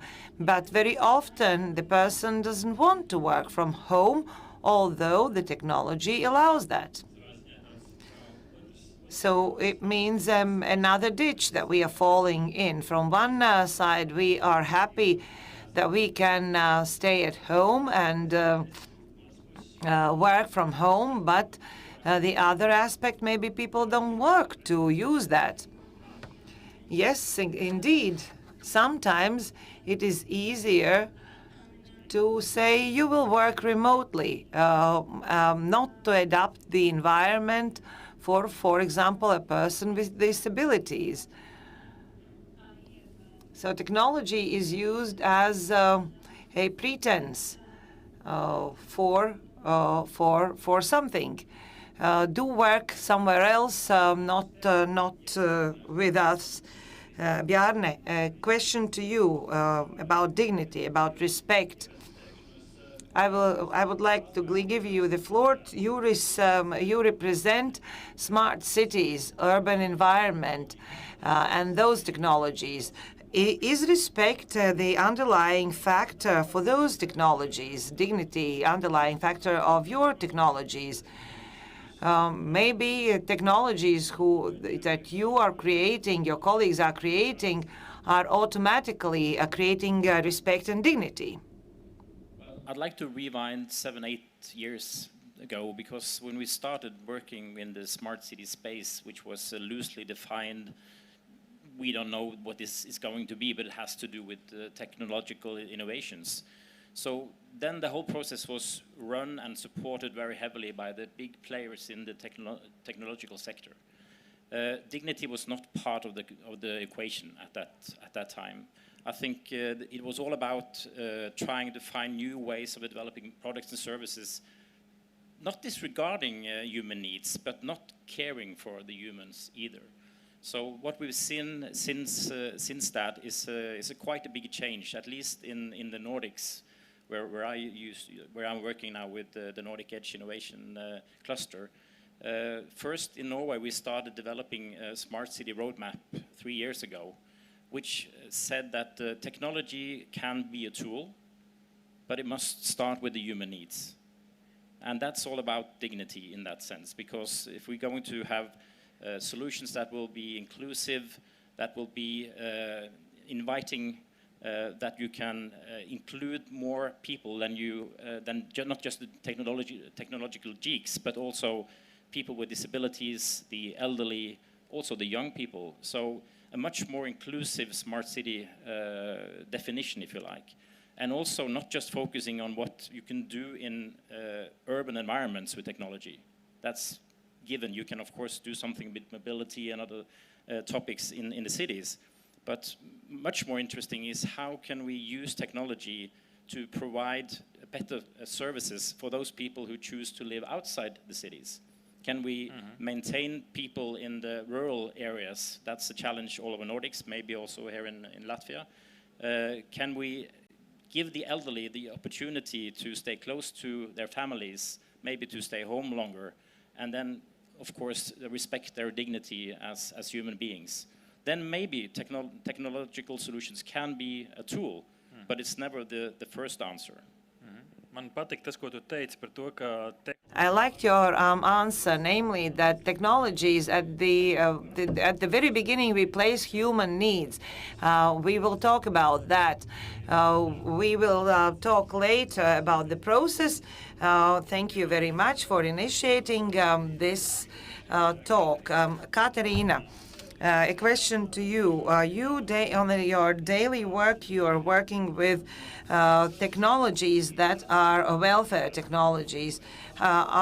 In those technologies, is there a dignity factor? Is it promoting dignity and respect, or do you face any challenges? Well, as it was just mentioned, the technology is only the tool to achieve and meeting the needs of the people. And by meeting the needs of the people, obviously, you take into account their dignity. It was mentioned, for instance, telemedicine solutions, where living at home, staying at home the longest possible for the elderly is part of their dignity. They can stay at home instead of going to the elderly home, for instance. And again, it's not the dignity necessarily that is at the heart of the project, but it's always one element of it. But it has to be also an element of cost effectiveness, for instance. So it's many different factors, but dignity and the needs of the single people are always at the core of the development of a technology. Paldies tev par atbildi un pievērsīsimies arī. Thank you for your answer, Walters. This first question.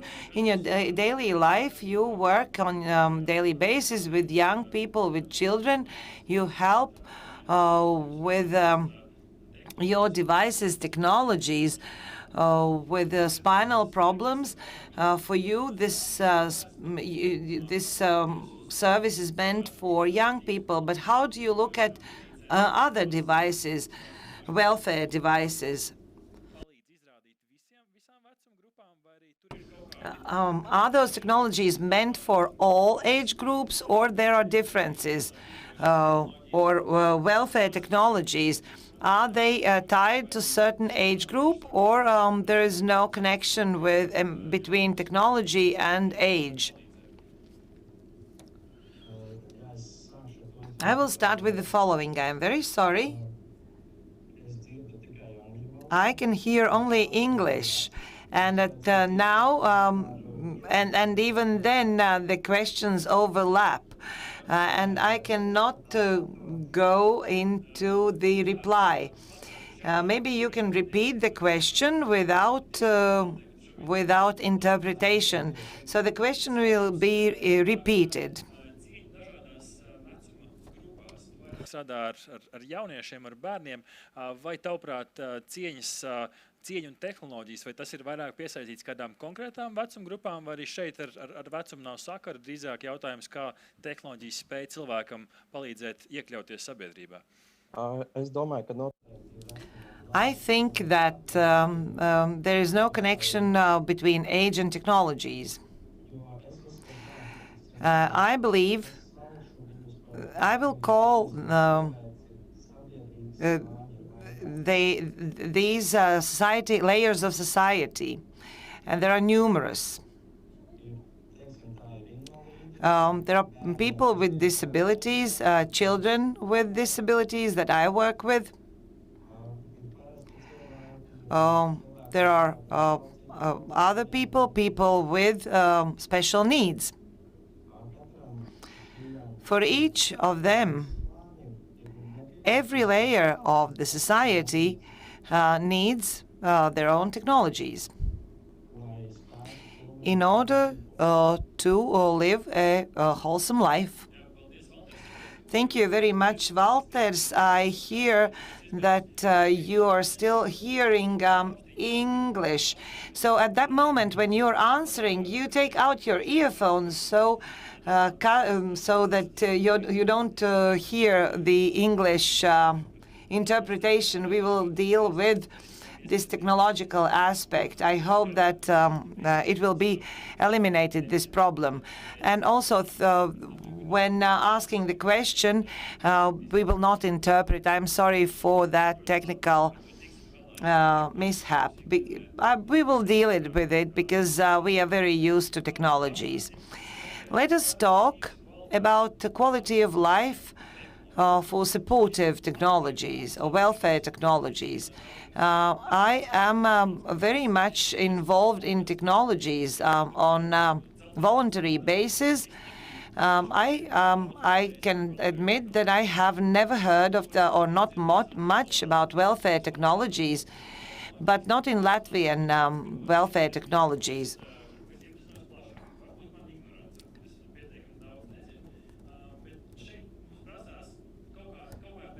But we need a definition here and understanding. I don't know whether we will all come to one definition, but I would like from those who know the definition, what, according to you, is a welfare technology?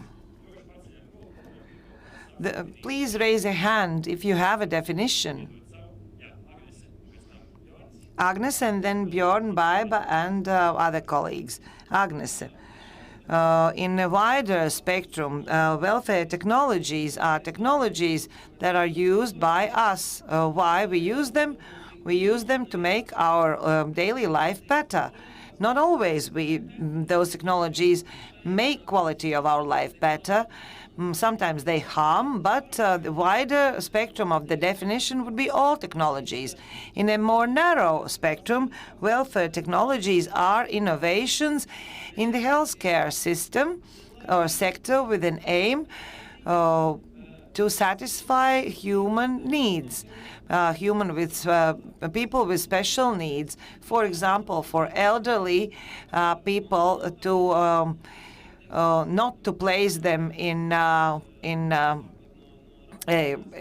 special care facility, also for people with disability to have a better wheelchair, etc., etc., to ensure the quality of life as much as possible, for also creating social safety and security into the society. And Katrina from Innovation Norway will add to what I've said, but as far as I know, for example, Health Directorate of Norway suggests to divide the areas of welfare technologies in several categories in order for people to understand. For example, technologies ensuring safety, so like alarm button if someone falls, or some kind of temperature measurers, or technologies helping us to move, or a watch with sound, or like treatment technologies. You can measure your blood pressure by yourself, and the device keeps record. Also, well-being technologies, a lot of devices there. And when comparting those technologies in categories, we can identify the users of those technologies. These technologies are being used also to make and to understand municipality budget better. We have very, very many challenges. I studied in Norway and lived in Norway, and I worked in a care house, and I saw with my own eyes how those welfare technologies function there. And the difference between Norway and Latvia that I've observed is very huge. Björn, Agnes already in detail gave several categories of welfare technologies, but at the beginning of our negotiations, we defined that welfare technologies are all technologies. But is my smartphone a welfare technology? A question to you. It certainly can be used as a welfare technology, but it's maybe starting in the wrong end, I would say. And going back to, again, I'm rewinding a little bit, because in 2007, no one ever used the term welfare technology. So it's a fairly new concept. It was first some Danish people who invented the term. I think it was like 10 Google hits in 2007 if you Googled welfare technology. 2 years later, it was 23,000. And it's been, the momentum has been building since that. But it's not defined as one particular technology. It can be a mixture of different kind of technologies, but very seldom the technology on its own. It's always operating in a larger context. So you need to take into consideration the ethical aspects, the organizational aspects, the financial aspects. So an invention, a new product will rarely work without that context. And it all goes back to the definition you asked about, and Agnes answered well. When it comes to the definition of welfare technology, it's ultimately about the quality of life for those who have a need, whether they're elderly or they're disabled or in the risk of being in one of those categories. So it's all about improving security to maintain or increase activity for elderly, let's say. It's about participation also, to include them in the society. And it's also about their independence, coming back to the dignity part. So all these factors need to be considered in order to describe this as a well-functioning welfare technology. Tad mēs, piemēram, skatāmies, piemērs, pulkstenis. Ja mums ir pulkstenis, tas vienkārši rāda laiku. Let's say I have a watch. It shows time. Also, it gives my heartbeat. It might not be a welfare technology, but if I fall and this watch warns my relatives that I have fallen down the stairs, it will be a welfare technology, yes? It will. Then it's part of a bigger ecosystem. So you have a tool here on your arm, but it's connected to other things in that ecosystem that causes someone to take action if you fall, let's say. Or you can have a two-way conversation from your own home if you're worried about your heartbeat, let's say. So all these kind of solutions are definitely welfare solutions, but it's very often there needs to be something more into the equation than the technology itself. Baiba, kā tu skaties, vai tev ir ko papildināt šajā definīcijā? Baiba, maybe you can add to the definition or come up with an example in order for us to understand what we talk about today. Yes. For example, what I had in mind, namely, that we can never bestow welfare technologies on everyone, because the needs and definition of quality of life differs. There are no two equal or two similar people with disabilities. What I need is probably not needed by another disabled person. And the biggest mistake is that we try to generalize and create something for absolutely everyone, because it can never be the case, because the definitions of welfare differ. Thank you very much. I've noted it down. Katerina, a question to you. Agnes mentioned already that you work with those technologies on a daily basis. Maybe you have something to add, and you can comment the aspect of municipalities and welfare technologies, how municipalities are helping with technologies and the other way around. Yeah, if I understand the question correctly, the role of the municipality when it comes to welfare technology in Norway is that all the primary care are financed and funded by the municipalities. It's not by the central hospital and department. So it's on a funding basis. And the definition given by Agnes is actually really good. Welfare technology is here really to increase the quality of life by all means, all the different aspects, security, dignity, independence, support, whatever. But it's really a goal to increase the quality of life where the person is. In order to avoid that person to be sent either to a hospital, to an elderly home, etc., etc. So when it comes to the municipalities, again, I mentioned earlier, but all those welfare technologies put together have the aim to increase the quality of life, but it has to be obviously very easy to use, so the person really can use them by themselves. But not least, it has to be a cost effectiveness also for the municipality to be willing to invest in those systems. And really often, the goal also is to manage the future lack of warm hands. It can be nurses, it can be all type of support. So the person can do most of the activities by themselves, at home.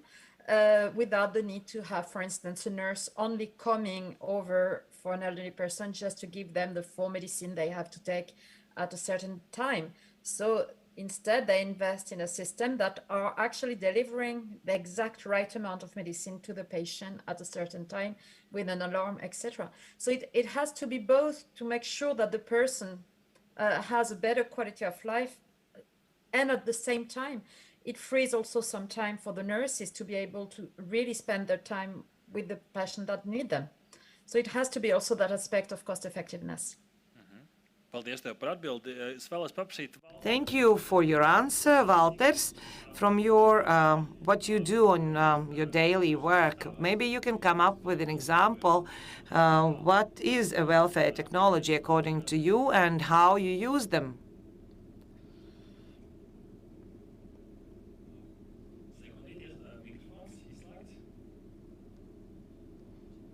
Your microphone is off, Valters.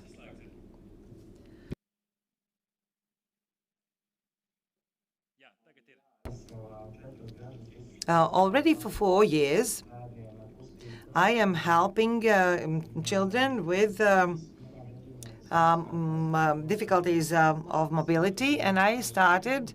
It all started with the moment when I met my future wife.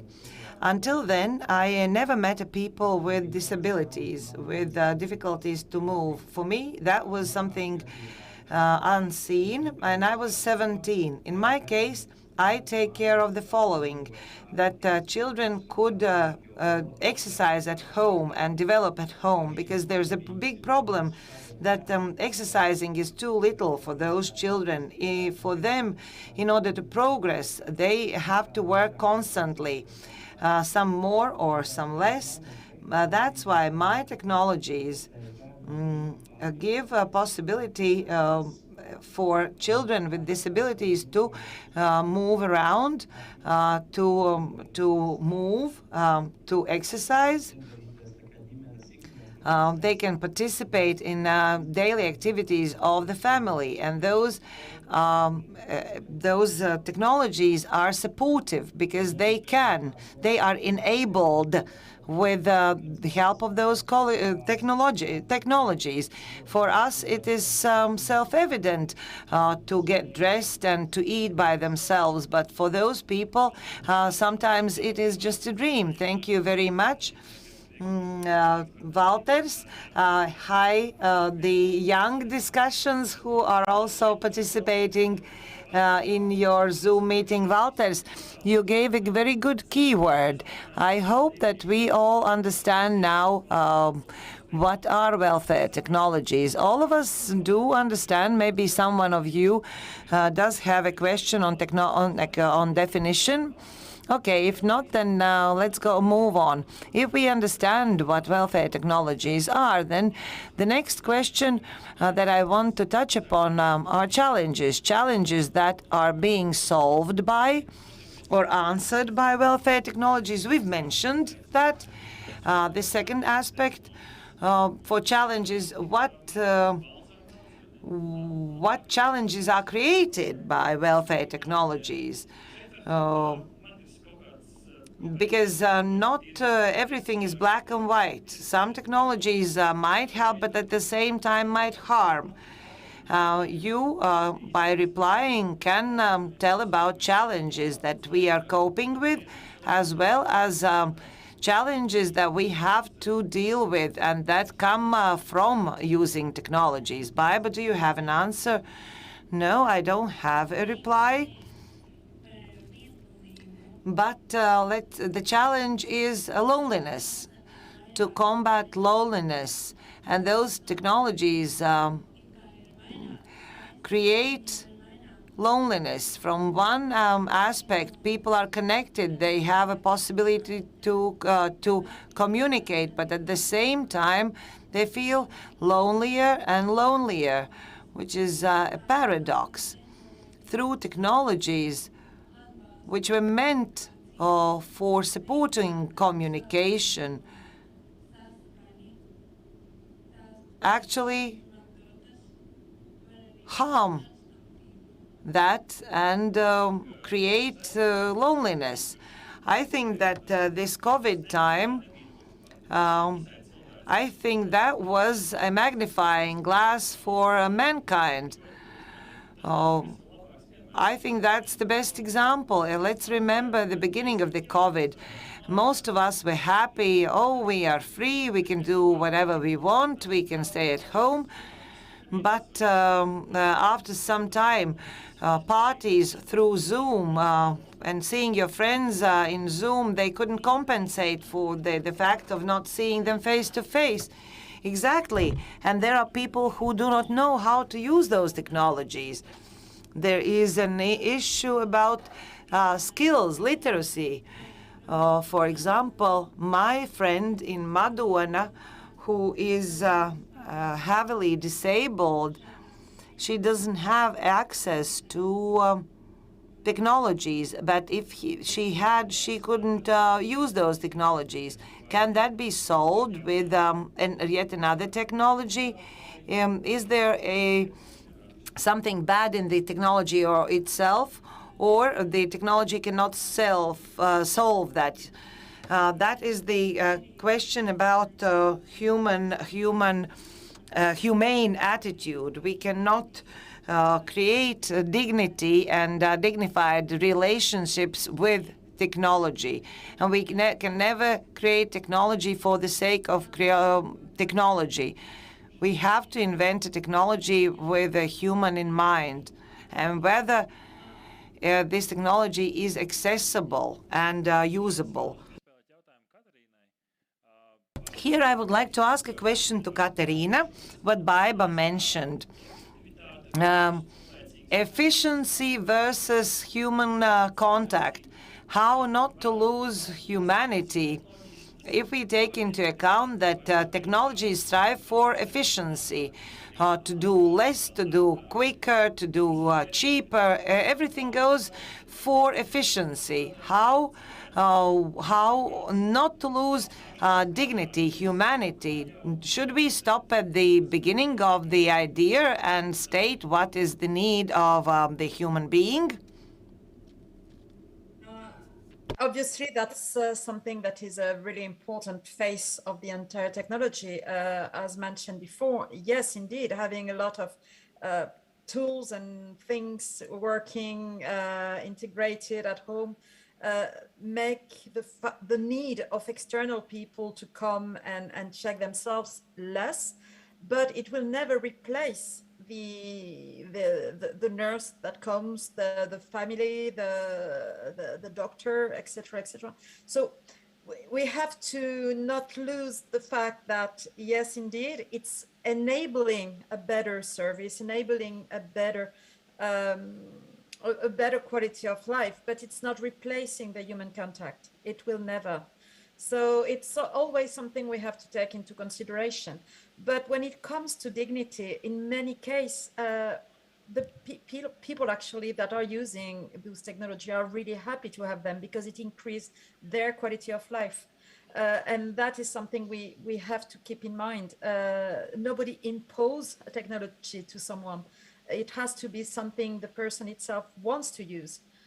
So it has to be beneficial for the user anyway, and therefore not replacing the human contact at the end. Bjarne. Björn, do you have anything to add?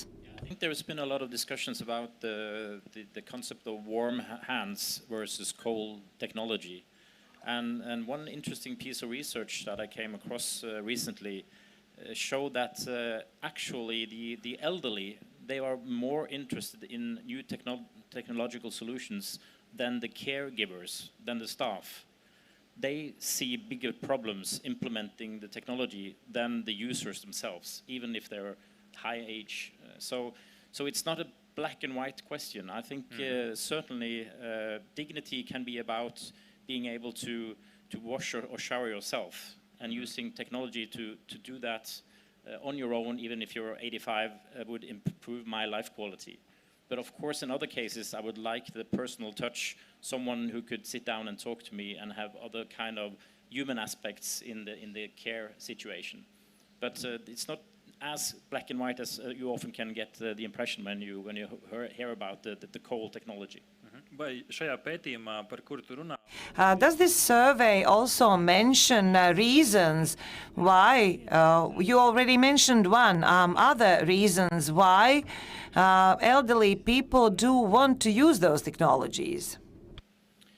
Well, I think for many people who are old today, it's a big challenge adopting new technology. But if you think 10, 15 years ahead, I think those who are 60, 65 today, they are getting used to all kinds of new technologies. So they will be much more eligible to implement or start using or keep on using technology also in high age.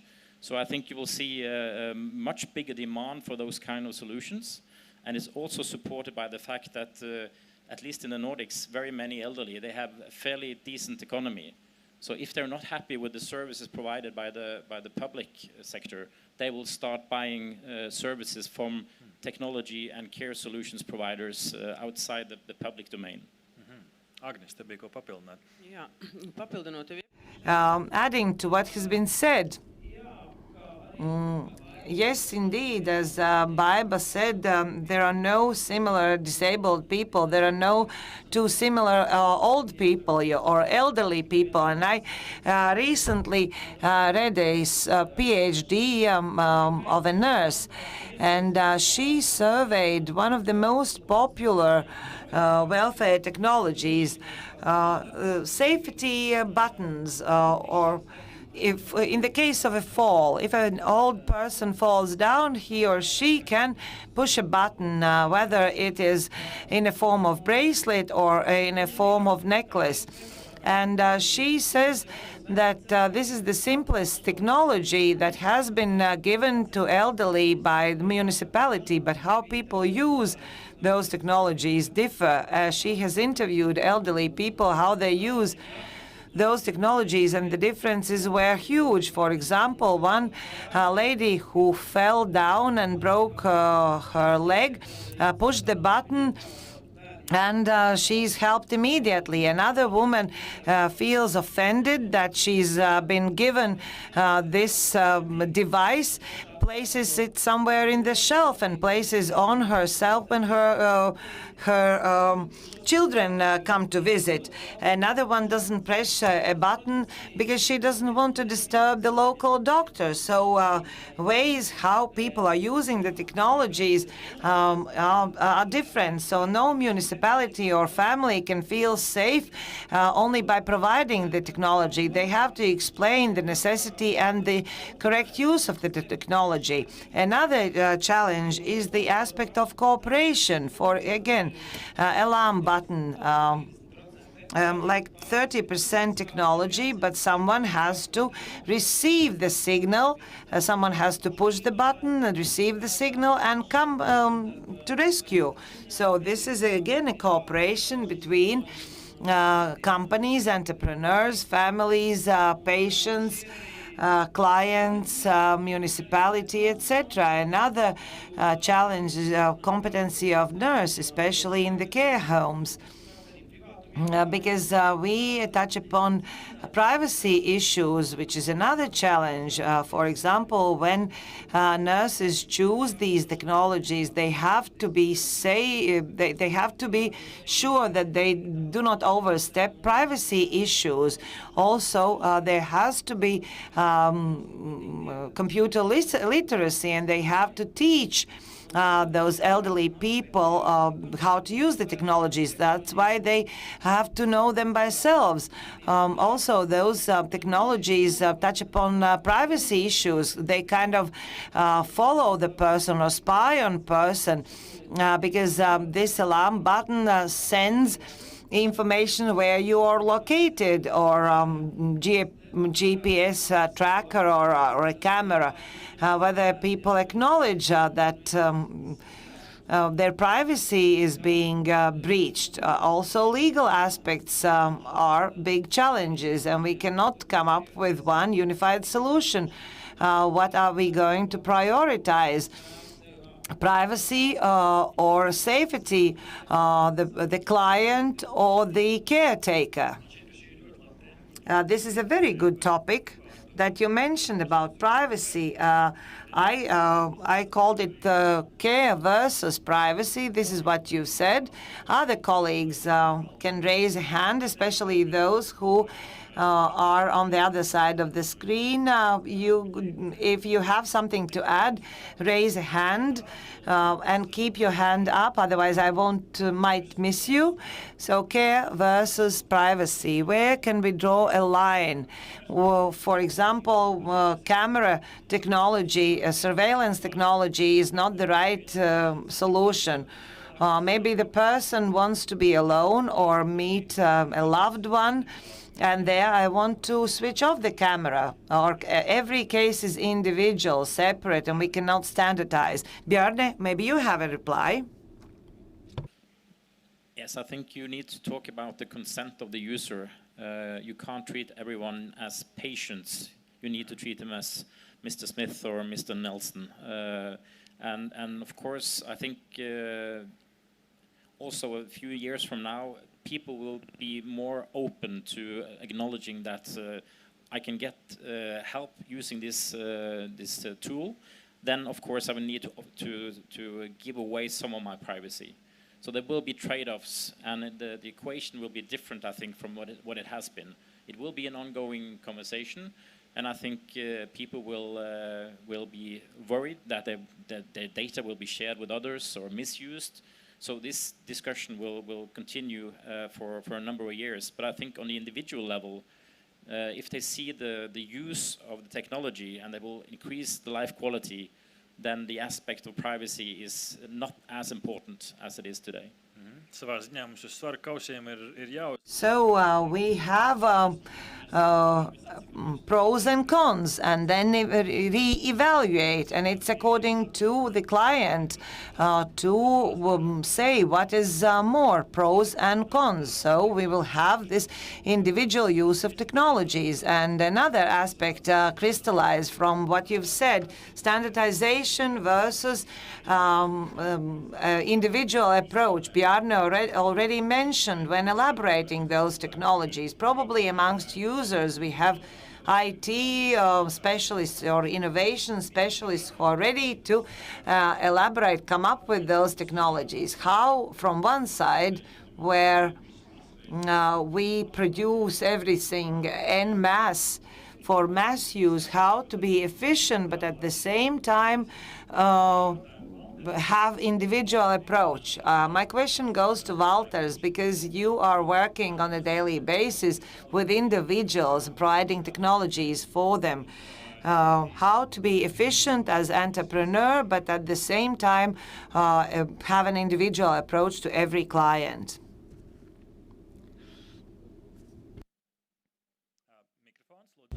Your mic is off.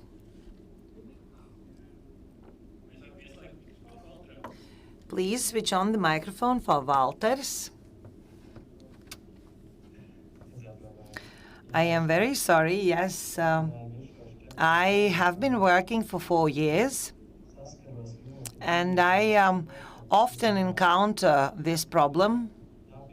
Namely, I have to adapt my devices because these problems are very individual.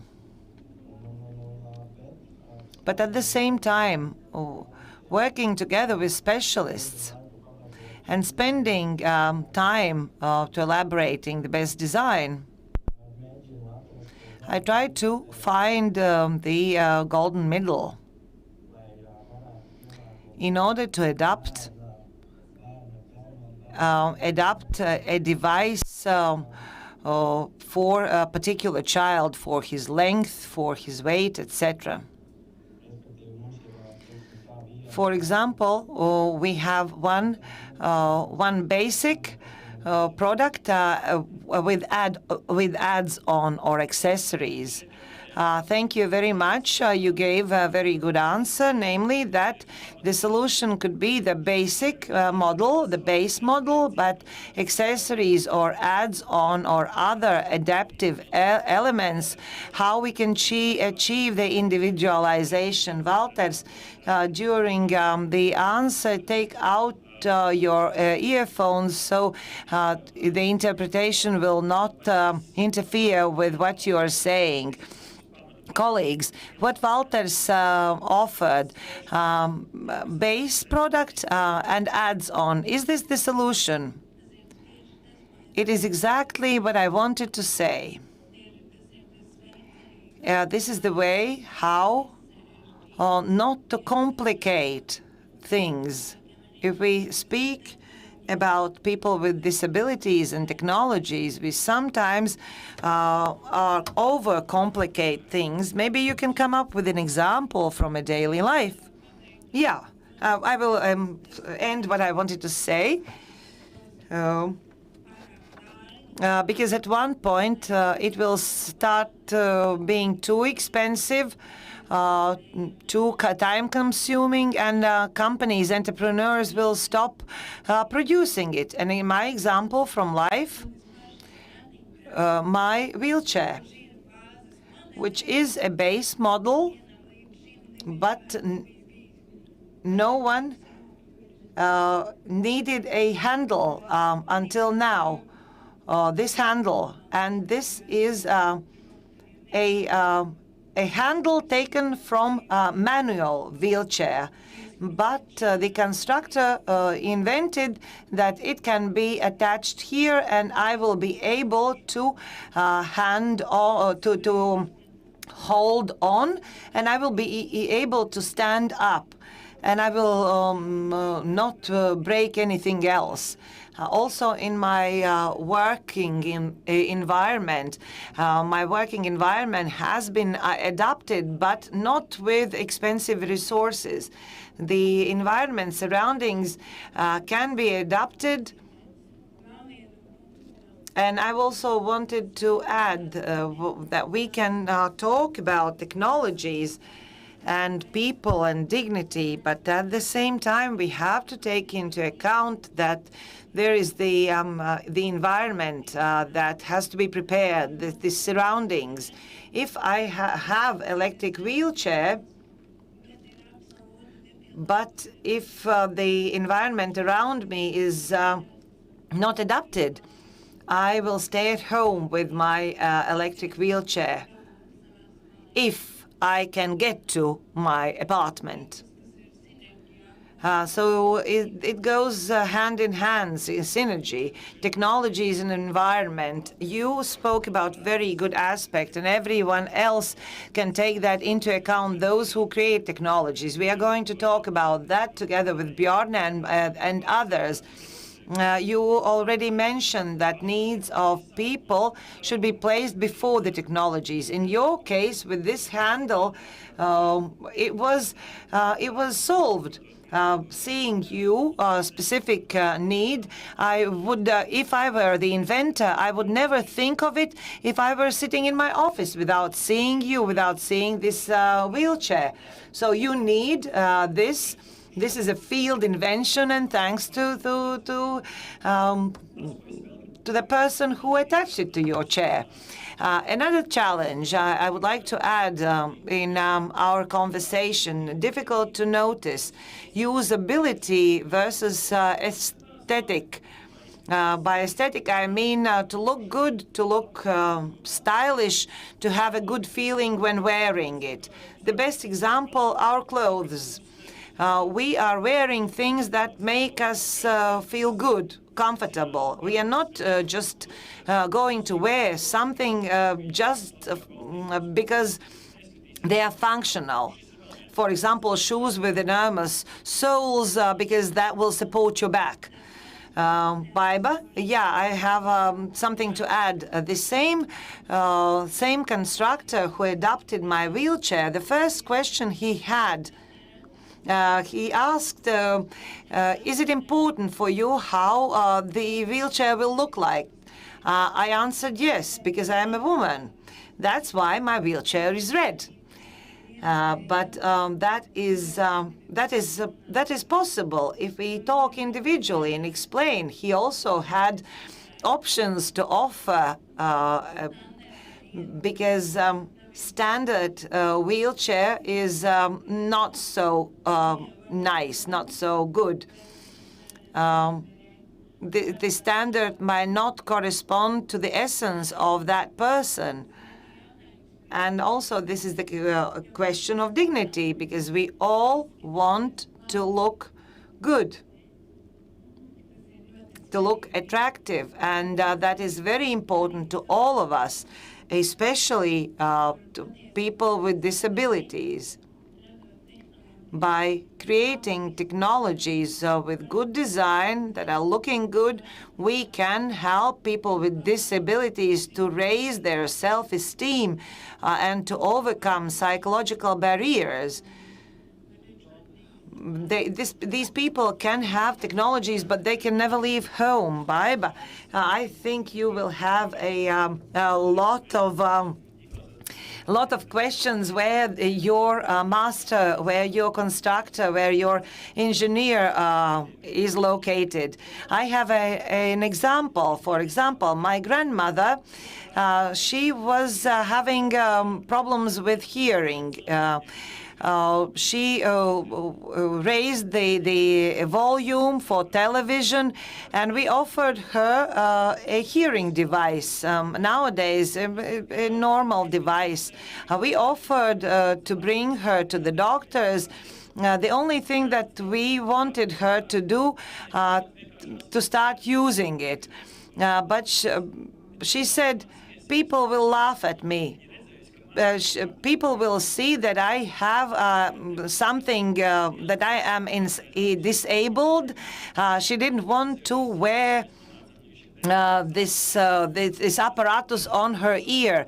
But thanks God, we demonstrated that this hearing aid is like a very small earphone or a piece that you can place in your ear, and it will not be huge headpiece that you can even place your hair over. Bjorn, I saw you wanted to add. Very interesting question, because in the beginning, when we talked about welfare technology, I think the philosophy was that what is usable is also beautiful. But I think now we're turning that 360 degrees around. So what is beautiful is usable. I think we're becoming much more concerned about how these technologies will look, how they will make me look or appear for others. So that's why we see now in many of those environments where you work with development of welfare technologies, they start using design thinking processes. So they're starting with the needs of the user and try to base their product or design their product stemming from those needs rather than from a fixed idea from the start with. And they talk about the whole care journey. So for me, if I'm going to have something for my hearing problems, I would be interested in a supplier who could not just put the device in my ear, but offer me a whole package of services around that, which will lessen my problems being deaf or having lost my hearing. So I think we need for a more holistic approach also in the design department when we talk about welfare technology. It should be aiming at reducing complexity and simpler operations for the users. And these are matters where you need to include the actual user, because me as a non-disabled person, I can't tell how she feels when she's using that wheelchair I'm trying to design. So it's evident, but it hasn't been done in that way in so many years yet. So I think that we will see a trend in strengthening the identity and the needs of the user. Savā ziņā tāda kā In a way, the approach how web pages are designed. First of all, you look at the users, how people are using web pages. I will give the floor to Agnes, but before that, I wanted to ask Katrīna. You are working on a daily basis with welfare technologies. How often in your daily work you encounter the issue of aestheticism? In fact, most of the time, the design is part of the final product, and the point is that in order for a technology to be used, the person, the user, has to own it, has to be proud of using it, I would say, and you need a complete buy-in. The example of the hearing aid is actually extremely good and extremely relevant. And actually, just to mention, the hearing aid, the design has been actually part of their strategy many years ago because of the children, the deaf children. And then, in order to make sure that the kids would use it, would be proud of it, it was a lot of colors, and you could change, for instance, for cochlear implant, you could change the cover of it with Disney princesses, for instance, for girls, etc. And then they realized actually that the adults started to say, yeah, why can't I have a pink one, for instance? Why can't I have a colorful one instead of the boring current hearing aids? So actually, it's when the industry understood that actually there were a need to own a product, not to make it invisible with a boring color, but actually people wanted to own their own product, choose the color, choose how it would look. So that's actually a really good example. And I have to say also, for me, everything we discuss, it's exactly the story of the electric cars, to take completely different analogy. Everybody wants, of course, to reduce the amount of CO2, but when you have only boring looking electric cars, nobody were buying it. And then came Tesla. And now everybody wants to drive a Tesla because it's cool and it's good for the environment. So again, as soon as you take the design into perspective, then you can really promote completely the aim of the technology in the first place. Paldies arī par Teslas piemēru. Tur vēl Thank you for the example of Tesla. As in good old joke,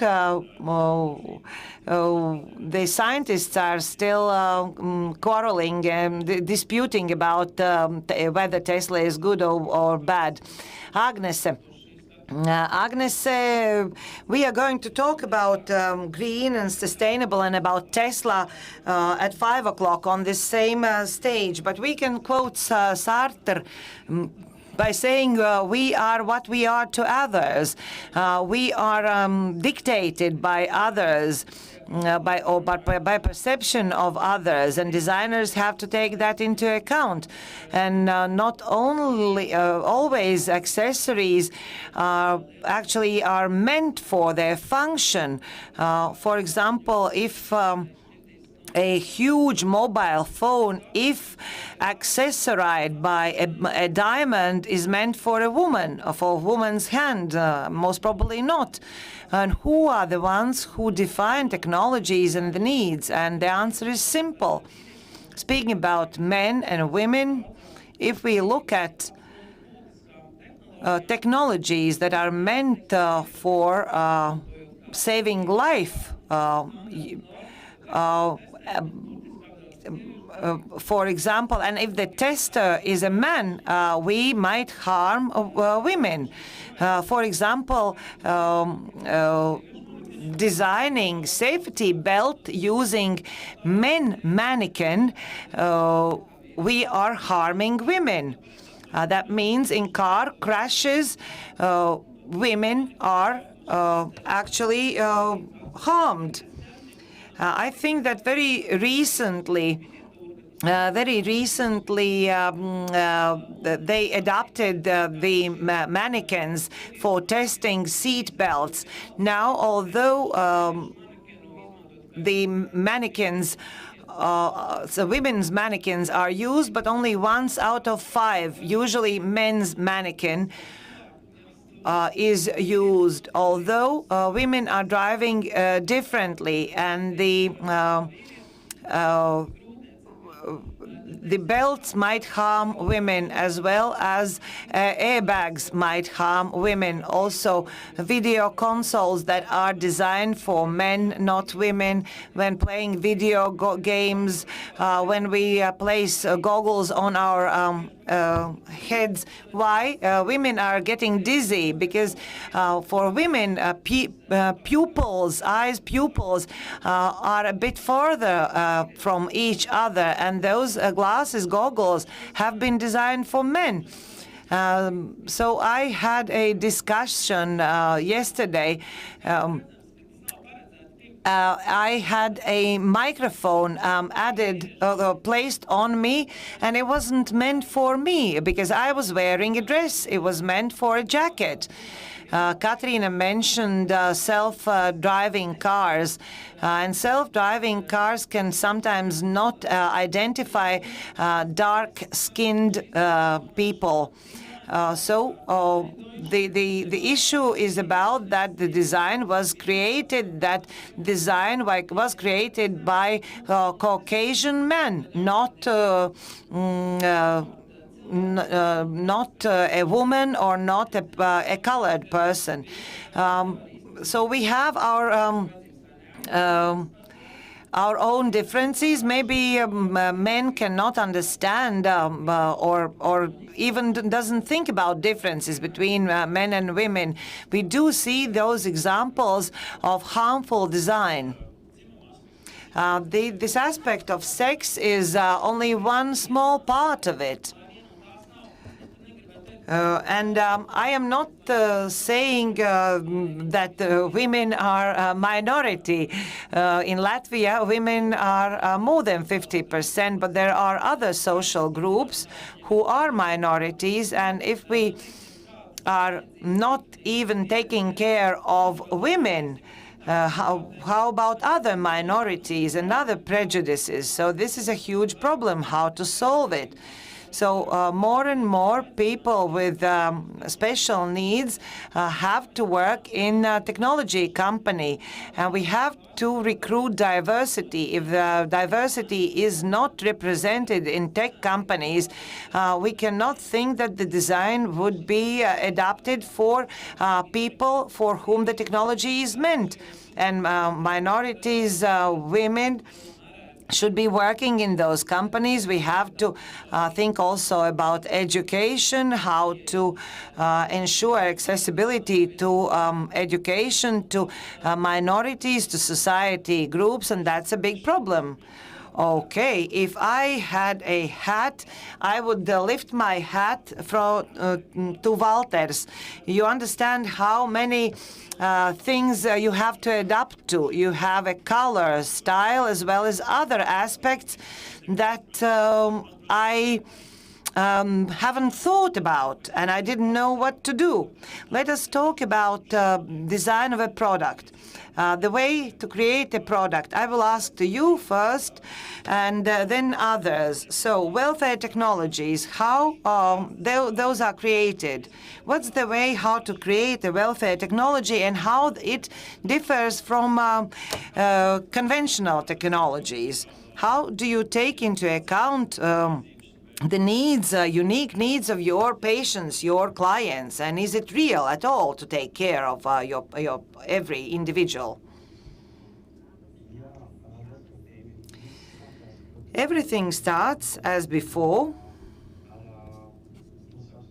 with the client, with the user, with living together with the client in order to understand him or her. In order to understand, I have to spend not one, not two, but more time with the client. Walters, you can remove your earphones. I was talking to specialists, and I understood things, what the child can and what they cannot. For example, if they can crawl, balancing themselves. For example, I saw that Christian was moving his knees, and I created my first device.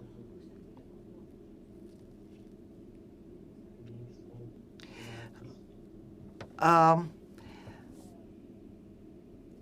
created my first device, placing the holstering underneath the place of knees. And I work with wood, and I continue doing that. It can be painted, but speaking about adds-on are cold, metallic, and heavy, and children cannot adapt those metallic adds-on. And sometimes parents are impatient that children are reluctant to use the adds-on. Also for children to get used to the device. Sometimes parents purchase an add-on, but for many thousands of euros, and the child doesn't like it, and they lack patience, and they put this add-on aside, and the parents are reluctant to trust another add-on. So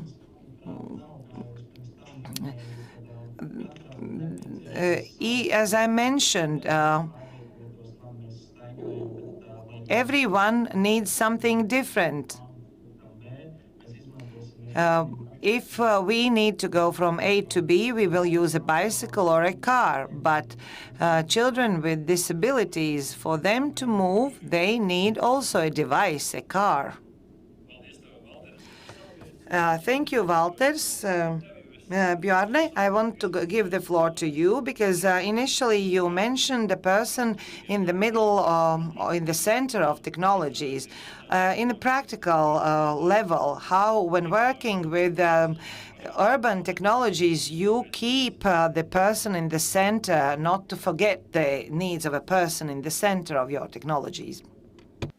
Well, the easy answer is to, of course, include them in the design process and involve them. I think it would be an interesting challenge when we talk about welfare technology for elderly. I think we should have like a think tank for those over 80. So they themselves can start working with innovation processes, coached or assisted by others, of course. But I would like to see them being a task force and see if they can come up with angles and ideas that I wouldn't, because I can't know how it will feel like or what challenges I meet when I'm 85.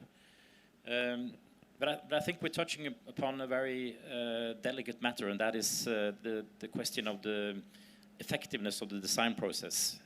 Are we actually making the right products? How do we go about that process? We see, at least in the Nordics, maybe it's the same here, that we have what we call the pilot disease. A lot of new concepts and products are being developed, like a minimum viable product. They're tested, piloted, and then it stops, because you can't find the right way of standardizing or scaling that technology. So that's a big challenge, and it also due to the fact that everyone sees themselves as unique. In our municipality, we have these and these challenges, and these are unique to us. They're probably not, but they're not eager to find others where they can share the challenges and try to find common solutions. Also, of course, you meet other factors, challenges like there is a resistance to change in the population. There might be technical aspects, there are legal aspects, there are moral or ethical aspects. You have lack of infrastructure, you have staff who don't see the solution as an improvement of their daily life. So there is a lot of different challenges when it comes to the design process. The market is huge, and there's going to be a lot of competition to find the right ways of scaling up technology. But as of now, that's a common problem. I can mention one thing that I quite like, and that is there's an organization which is called the Nordic Welfare Center. It's underneath the Council of Ministers, Nordic Council of Ministers.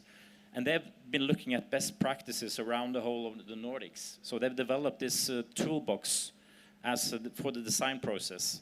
So all the way from the initial idea, the strategy, the thinking around the communication, the needs analysis, and market screening, evaluation, etc., etc. You can find tools for each step, which is based on best practices. So that is at least a starting point for those who want to get into this business and try to find this way through the awkward jungle of the welfare technology. Varbūt var vēl vienreiz pateikt par šo te toolkit, jo es to biju lasījis, kā konkrēti to var atrast. Manuprāt, šis ir labs piemērs. Tīri precīzi.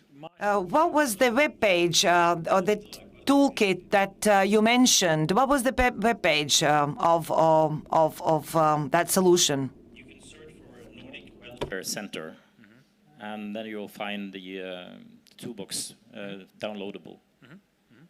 Paldies tev par to. Es vēlos iedot vārdu. Thank you very much. I would like to give the floor to our audience. Agnes, you maybe have something, or raise your hand. I have a question. A practical question. In Latvia and in Norway, how easy it is to access necessary technologies, welfare technologies, and who is financing the adaptation of welfare technologies? For example, in Baiba's case, in Walter's case, you probably do have experience. I don't know.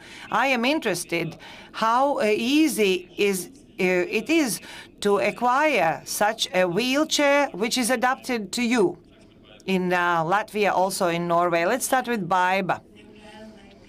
Unfortunately, in order to get an individualized wheelchair, I had to co-finance. I had to co-finance quite a lot. And thanks to those who helped me, because I couldn't have done it alone. This is also the issue or the problem that I wanted to outline, that there is a dramatic difference between people and their ability to pay and costs of welfare technologies. Because standardized electric wheelchair is being paid by the state, but in order to have ads-on, for example, a pedal to lift your legs, which is very functional, or wheelchair inclining in different angles. For those functions, I pay myself. You called it extra or add-on, but for one, it might be something extra or add-on, but for you, that is a basic function. I don't know how this functionality is working, but I think that is a bare necessity. This is a question issue whether your legs are being exercised. In my case, that was an issue whether I drink painkillers, I take painkillers or not. This is not an extra. This is in the matter of survival. Whether I can lift my legs or whether they are exercised or not, whether they are pressed against the wheelchair, on whether I am in pain or not, my quality of life is getting better. Because if you are regularly on painkillers, and if you are sitting in unadapted wheelchair, I might end up in hospital. So maybe we should knock on the doors of those who allocate financial means to acquisition of wheelchairs. What is an extra or not individual need of people? But you know, this is also the answer to why. If we all want, for example, to enclose a disabled person in the society, then we see why this wheelchair makes this inclusion easier. But if we don't have a common goal to enclose, and I'm not saying that that's not the truth, but that can be concluded from the attitude of the government, from financial allocations, because by adaptation, my wheelchair, you open the way for inclusion. But giving a standard, that's not always the truth. I think this is a very good phrase that we should put down and send to somewhere. Adaptation, a way for inclusion. Agnes, I will readdress the question to Katrina about situation in Norway and allocation of financial means, and then we will give the floor to others. Katrina?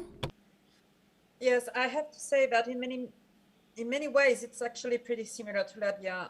Unfortunately, not all the municipalities are using the same systems. So it can be a huge difference from one city to another one on what are offered and paid for, depending on the municipality.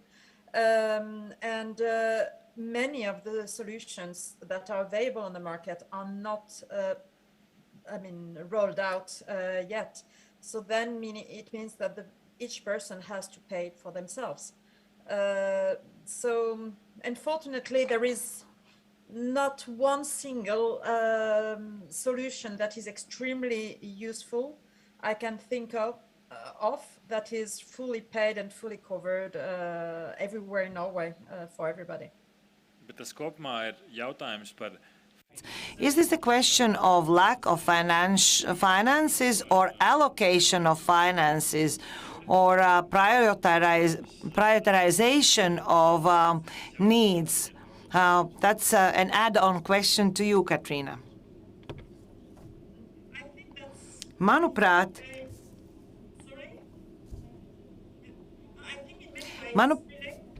to the strategy for each municipality.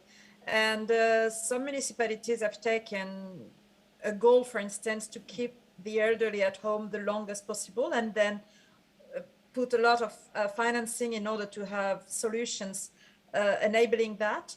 And others are focused on childcare, for instance, and kindergartens and whatever. So, and depending on the strategy, obviously the financing has been put in according to that. So therefore, we can see such a difference from municipality to municipality.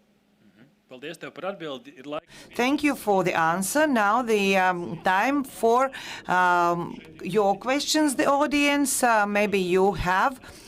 If you have a question, you can raise a hand. I will give you the microphone. If not, I will ask the question sent in our platform remotely.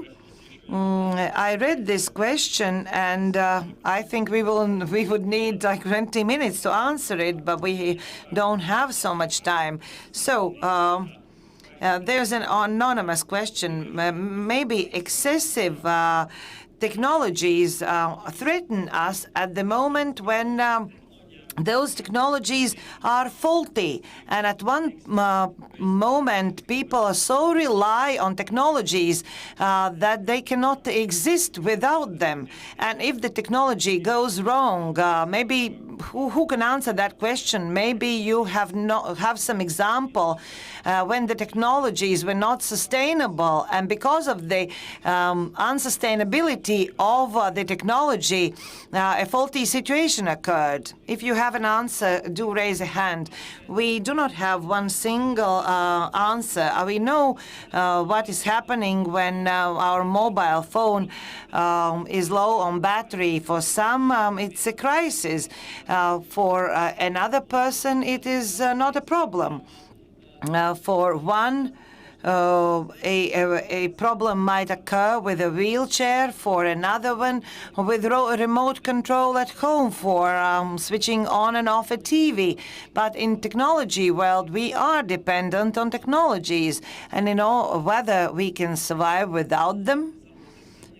There are people who can physically live without technologies, but I think we consider technologies bare necessities. In the last 200 years, we have tried to make our lives more technological, and it is based on technologies. I would like to ask a question to Valters. When elaborating technologies, welfare technologies, but at the same time, technologies that help to exist, whether you have to pay double attention to sustainability of the certain technology. If it is battery-based, maybe it has to have a reserve battery, similar to generator. Have you thought about it, Valters?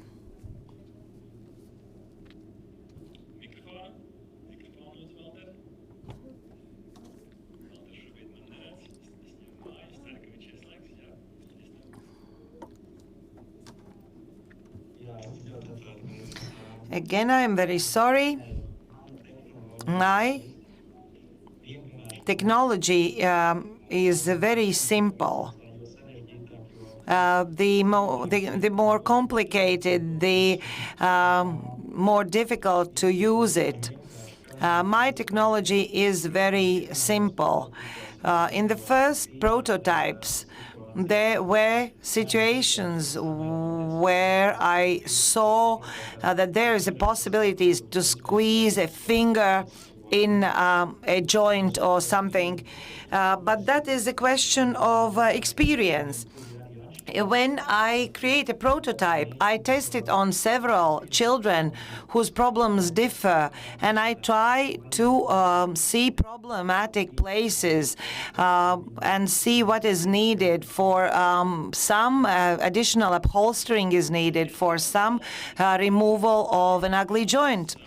Thank you, Valters. I would like to say thank you to all the speakers. We would like to show one video, one short movie, and let us applaud to the speakers. First, Baiba Baikovska, Agnese Cimdiņa, Katrīna Kapdeville, thank you for joining us remotely. Valters Krētainis, thank you for joining us, as well as Bjarne Udal. Thank you for joining here face-to-face, an info that we would like to share with you because it's in close connection what we spoke about. The investment agency of Latvia informs that Business and Innovation is administrating Norway Grants program, and if people are watching us, people who are inspired and would like to create something, you can still submit your project in two activities. One small grant scheme, Green Innovations, where the project can be submitted until the 31st of August. And the second project, small grants, welfare technologies, elaboration of welfare technologies. Their startup creator can submit their applications until the 30th of September. You can look at LEA webpage, Norwegian grants, and you can apply for support.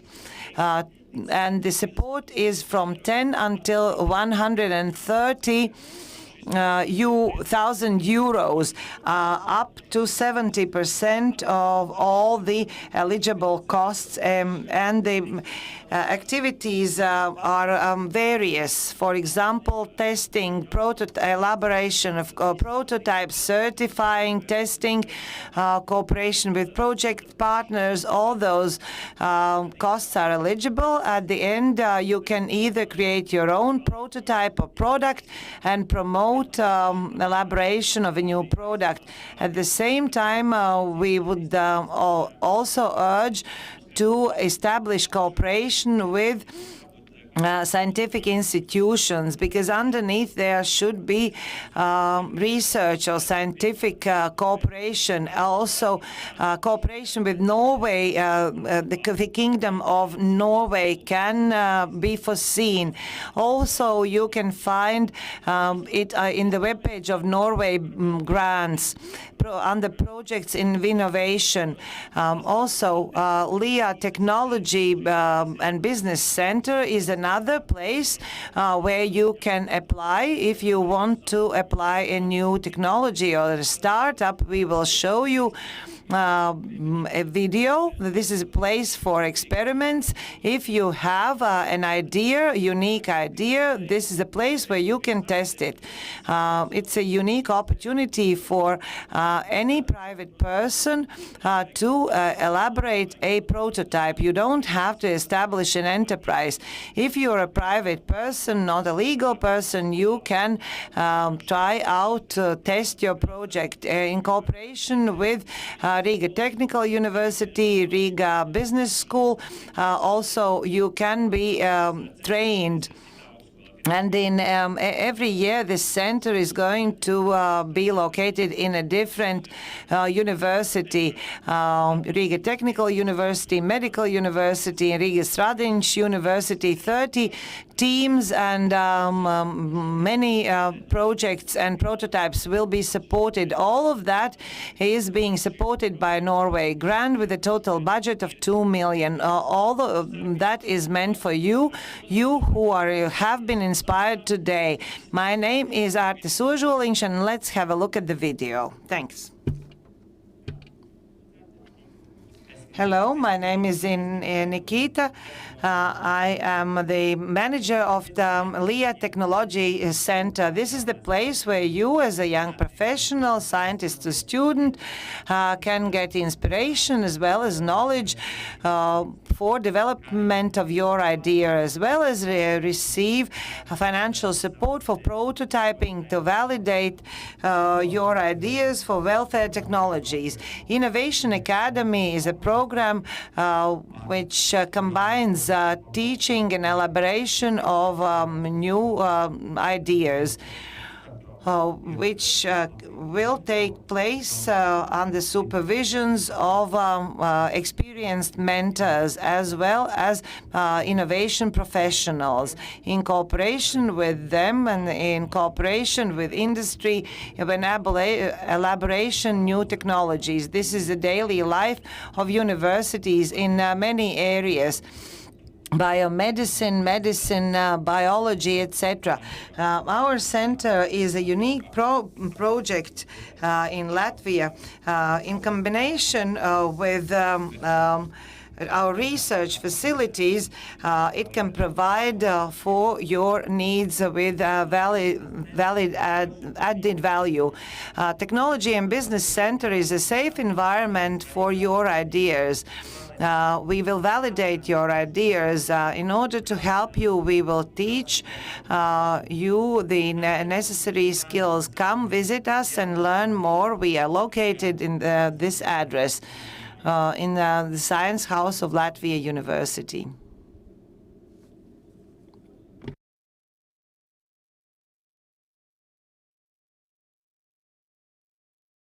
And that's all. Okay, that was nice meeting you. Bye-bye. Me too. Goodbye.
Tests.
Yeah, hello. Hello. Hello.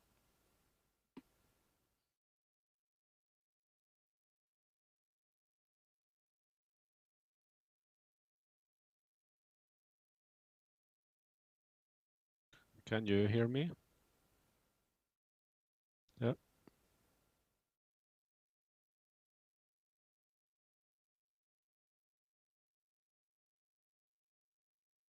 Yeah, can you hear me?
Yeah, that's correct. Yeah.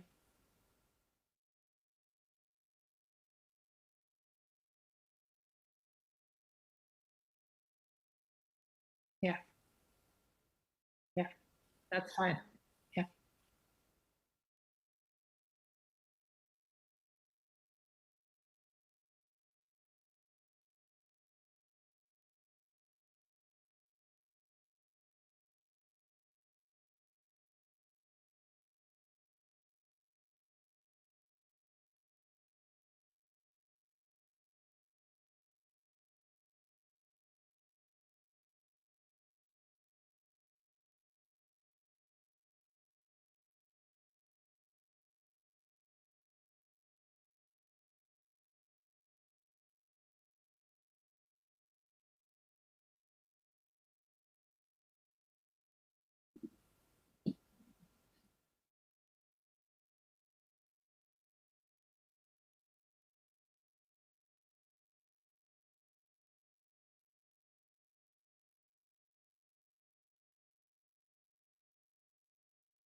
Labdien!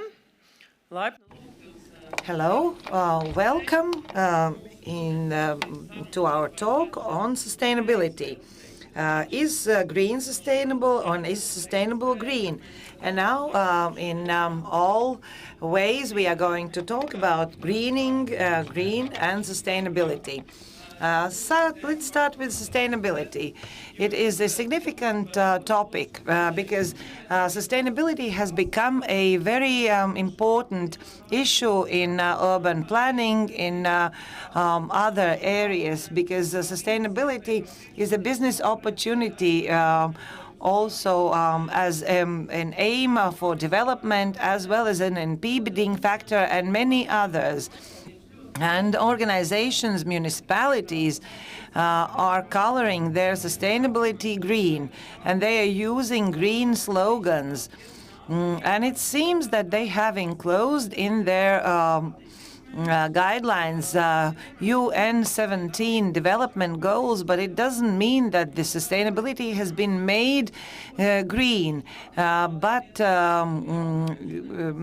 making your image green it has become a very trendy issue, but is it something to do with sustainability in a system? Is sustainability green?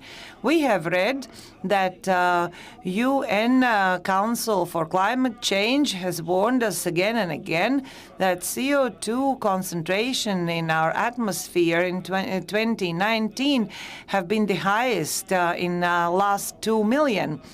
And UN Secretary General Mr. Guterres said that we have to eliminate fossil fuel before it makes our planet extinct. So green is green sustainable? What skills and knowledge is needed, or what is the diet of the active citizen? And can we become green? And what exactly is green growth? And is it possible? How to measure it? And what happens when sustainability turns into business? You can ask your questions in Slido. You can write in your mobile devices, sli.do. And with a hashtag jautājums, question, you can ask your question, and I will see it on my screen. And in the second part of our conversation, I will ask those questions to the participants. Slido questions or jautājums. After the hashtag. We have 4 participants in our discussion, and I will give them a floor in order for them to introduce themselves. Let us start with our virtual participants from Norway. Grete, hello. Thank you for inviting me to this very exciting event. Yes, my name is Grete Rusten. I'm a professor in economic geography at the University of Bergen in Norway. And my formal competence and field of expertise and research interest covers a lot of the corporate and industrial issues. And now, in particular, in how these companies are moving, hopefully, in a more sustainable and green way. But it has also to do with the industrial and regional development more in general, about making values, technologies, and not least the forming jobs so that we have something to live on and to pay all the things we need to make our world a safer place. I'm also part of the Green Economy Network, which is an international research group working with several publications and discussions around these issues. Thank you. Mēs priecāmies par jūsu dalību, Grete. We are very happy about your participation, and I have to say to you and Thomas, if you do have a question or EU would like to participate in the discussion, you have to wave your hand. I will look constantly at you. So if you want to express yourselves, then do wave if you want to add to Ilse or Viesturs. And now I give the floor to Tom. Hi, my name is Tom Ryan. I'm an advisor for the municipal director for environment, urban and rural development in the municipality of Ålesund, and I was the key worker behind the U4 SSE sustainability mapping that we have conducted in the city region of Ålesund. Paldies. Laipni lūgts. Skatītājiem es gribētu teikt, Welcome. If you need interpretation, you can get a device here behind you in the green tent if you need an interpretation either in English or Latvian. You can listen it both ways. Ilse, the floor is yours. Hello, I'm very glad to take part in this discussion. My name is Ilse Grasse-Ķibilde. I am the General Director of Volkswagen and Audi, and I have worked with car companies, car industry, and I will look from the car industry perspective at these issues. Viesturs. My name is Viesturs Celmiņš. I am a city planner, executive director of Open Innovative Movement Vērhem. I am also very much involved into societies or into local community movements. Sustainability is a buzzword lately, and many think that it means all and nothing. So my question would be, how do you understand sustainability, and why, according to you, green seems to be synonymous to sustainable? Let us start with Viesturs. I believe that others will define it from their perspective. It was interesting for me that why green is sustainable. Professor at the university said why panda became a cuddly toy, but Tasmanian devil became something that everyone is being scared of. So if you have a logo, you need a green apple leaf on your logo. That means that you are green. It's like Excel Mobile. In every economic journal, they look very green because their logo is green, but actually they are very far from being green. That is one thing. Another risk, speaking about sustainability, is the following. We are just ticking a box. So we are green because we have the following practices towards energy efficiency or transportation or fuels, exhausts, and whatever you are going to do afterwards doesn't count. It's like surviving measles. You are immune to that. And that is a big challenge for nowadays society, which wants to do everything quickly. A year, 2, maximum 3 that we have to achieve, but now we have decades in front of us to achieve things. Ilse, I would like to agree to what Viesturs said, and I would like to add in the context that it's something long. In Latvian, the word sustainable consists of the word long-lasting. It is like a lifestyle. It's not 1 or 2 projects, and I like to talk about it as a ticket for the future. If you have this attitude, then we as an enterprise, as management of the company, we can all together reach environment goals and live with everything what we do. For example, Mole Group For MOLE Group, we have defined a strategy for 2025. There are branches, for example, to develop our employees. For you as clients, we will create different interesting projects, potentials, and the basis of everything is sustainability. And how we can do these activities, remembering sustainability as the basis for everything, long term. And how about green color green, that sustainability is being green?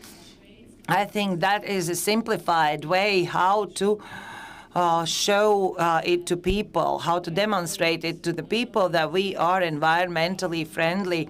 I think that is a good marketing that is still lasting. It's interesting because I also think that also stage decorations are green. Why not red? Tom, what would be your comment? As Wester said, it's not an easy question to answer, but I think the world sustainability needs to have a big context, and the WHO coined it already back in 1987. They said that to be sustainable, you need to harvest the resources of the earth in a way that you don't deprive future generations for the same kind of wealth that we are living today. And if you use that term, I think you can say that almost all sustainable activities can maybe be considered green, but it's not necessarily that all green practices are sustainable. If a certain way of doing something is green, but it's not sustainable in the long run because you can't maybe feed the Earth's population, then it isn't really sustainable in the long run, is it? So it's a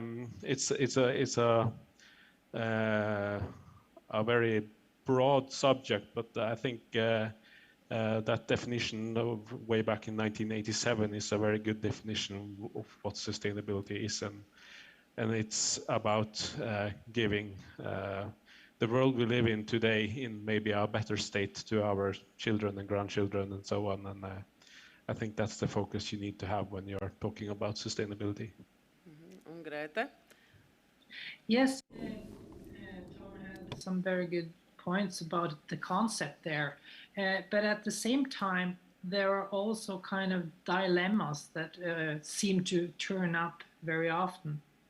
On the one hand, we want to have industrial value creation, we want to have social consideration, create jobs, health, welfare. And then we have the environmental consideration, which has to do with the protection of biodiversity and ecosystems and to avoid the material degradation, etc. And all these dimensions brought together tend to very often come in conflict with each other. Think, for example, on the one hand, we need jobs and materials, and we have mining industry. There's a lot of products in its origin that has something to do with mining or quarrying activities. But at the same time, these activities really can have a negative impact on nature. And some of these resources that we're digging out of the ground or elsewhere will also be, we're running out of a lot of resources at the same time. So I'll come back to some of these dilemmas as we go along. But in addition to kind of this Brundtland, we were bringing all these dimensions together, we could go way back to the 1972, where they were questioning the limits of the planet, of resources, and how we're going to deal with that. And I think that is the really big, complicated issue here. Yes. Yeah. Paldies. Thank you very much. The next question, and I think we can continue, Greta, with you, because you, as a professor of economic and geography at Bergen University, have studied green transformation in industries. Maybe I understand that's a broad issue, but maybe shortly you can tell this context, how it all started. The transformation, the greening of industry. What were the main slogans, and what is the status today, speaking about green transformation in industry? Yes, slide 1, please. Yes. Yeah, I agree. It's a huge topic, but it's also very relevant to the crisis we're facing. I just previously mentioned the 1972 Club of Rome, where I could say some of these things really started when one started to ask questions from this expert group about the limits of the planet. And it was also followed up by a conference by the UN in Stockholm. Starting to questioning what the industry and in that time, especially the smokestack manufacturing industry, were causing problems in form of pollution. And then we could go on in history, and Tom already mentioned the concept with sustainability, but coining the term green came in the late 1989 by a British report, and they really then had a label. And in many cases, when we're talking about green, we might have brought the environmental aspect more in the forefront, while this economic, social, they are there, but this is given more attention than all the others. Because, as I already mentioned, this has to do with the fact that juggling with all at the same time is rather complicated. And for example, for a business, well, we have to make sure that we have safe and we have jobs, etc. But now we're really trying to go for the environmental issue. And the OECD in 2008 really saw this also as a way of getting out of the economic crisis. We had to come up with something new. And this green concept became like a lifesaver for a lot of the industry.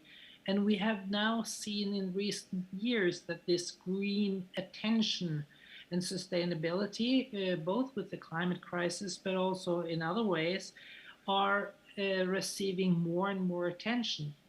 So it's not only like green painting, but it's really something that's taken very seriously. And in 2020, last year, it also became, one continued to pick it up through the European Green Deal framework, and also through an action plan where we are having the financial sector to kind of directing their attention and their most favorable investment objects among those industries that are the greenest. And saying that is that downplaying and make it more difficult for those that wish not to do anything about it. But then this is kind of the policy side, and fine, and then we have the industry, and where are these different companies? Slide 2, please. I have to move forward, and we can, if we go into a company or looking into the structural industries anywhere in Latvia or in Norway or elsewhere in Europe or around the world, we'll see that we cover all kinds of level of dimensions or strategies. From the ones, well, I could even add in the bottom left side of this figure, there could be those that are operating on the wrong side of the law. they couldn't care less, and they're polluting and they're not following the laws and regulations. But if we stick to those that are kind of legal and are trying to do something, we have those that are kind of the more passive participants, which merely they want to follow laws and regulations, but besides from that, do not really see that this as their main activity. So they're kind of more licensed to operate. So just follow the rules and then we can go on as usual. To more those that are actively using the green into their brand, to really pushing it up to be a thing that's talked about in the board, and also a kind of more and more a major component in their processes and their products. And maybe even there are technology deliverers of products and services that are not only making their own business greener, but is product that makes the world a better place in a green sense. So, and I think I'm rather optimistic for many. There are more and more companies that really see the value, both in an economic sense, but also see it very well, they really have a good motivation that the more we can operate in the kind of the right side of this green product development, technology development, it really makes sense what we're doing. It creates jobs, it attracts the younger generations, it attracts customers, it makes it stand out in comparison to others in this field, etc., etc. So I know from 10 years ago when we were talking about green, the business hardly knew what we were talking about, and their only attention were following kind of the pollution restrictions and regulations on that matter, but not seeing it as the core business model. So that's fine, but then of course there are others to speak here, but the problem with green becoming a business could be that green growth becomes the new problem, because the volume of activities is still too high, and that brings us back to the Club of Rome and the limits of the planet. Thank you. Paldies. Pie šiem jautājumiem atgriezīsimies atkal nedaudz vēlāk. We will return to these issues later, and now I will ask Ilse. You work in car industry for 20 years, and car or transportation is the biggest emitter in 2019.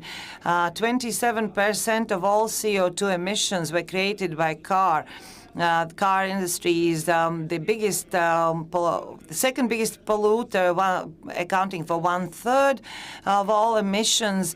A bit lagging behind before energy sector. I read the following: if cars, passenger cars, were considered a separate area, that would account for 27% of total emissions. How would you describe new stimulus in car industry? For example, whether Volkswagen Golf being produced in 2020 produces less emissions than the similar car produced yesterday.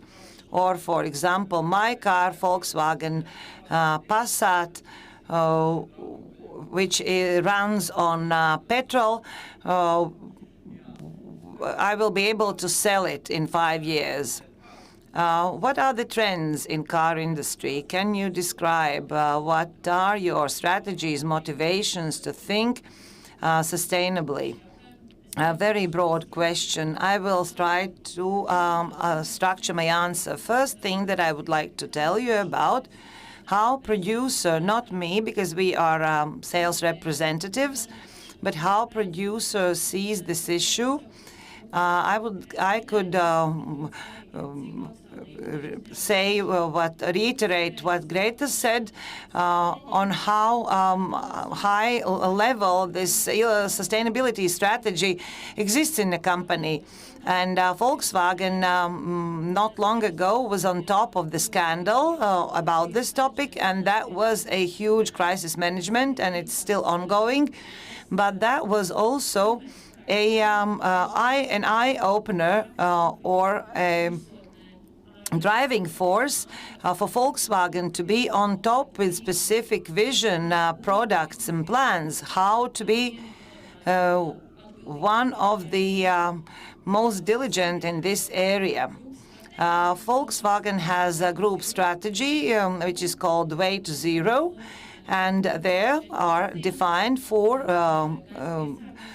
ways: use of materials, air pollution,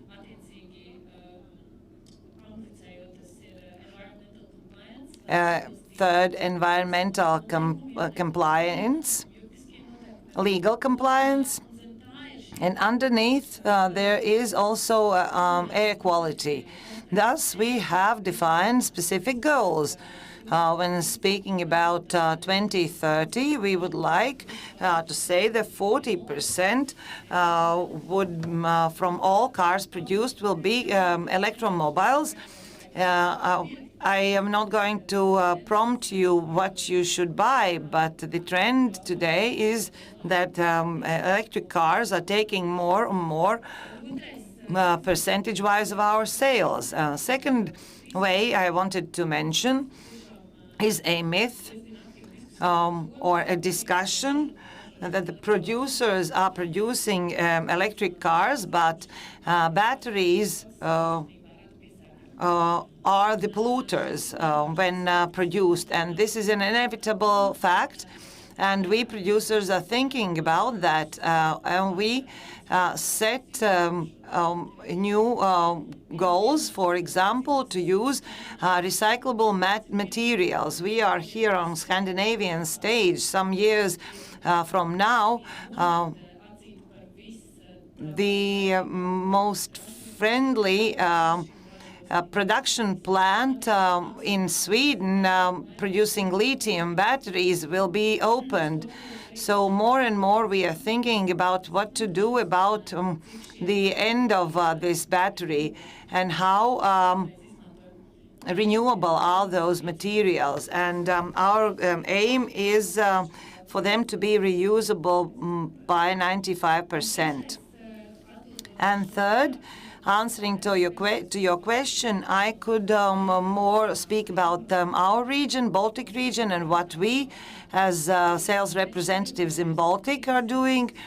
We cooperate and initiate discussions in ministries, also with municipalities, also with companies who are developers, who are building new houses or offices. With them, we are discussing matters about infrastructure, because we have to develop also the infrastructure for you to be able to charge your cars. And at the moment, Latvia is in the first place between Estonia and amongst Estonia and Latvia. We have a bit less than 200 charging units. Entrepreneurs are very actively developing that. We ourselves have set up in our dealer network the 80th charging station. We have 28 dealer centers, and at each one of them you can charge your car. So we are proving that we are not only speaking about that, but also doing things. What I understand from what you've said is that car industry can be green.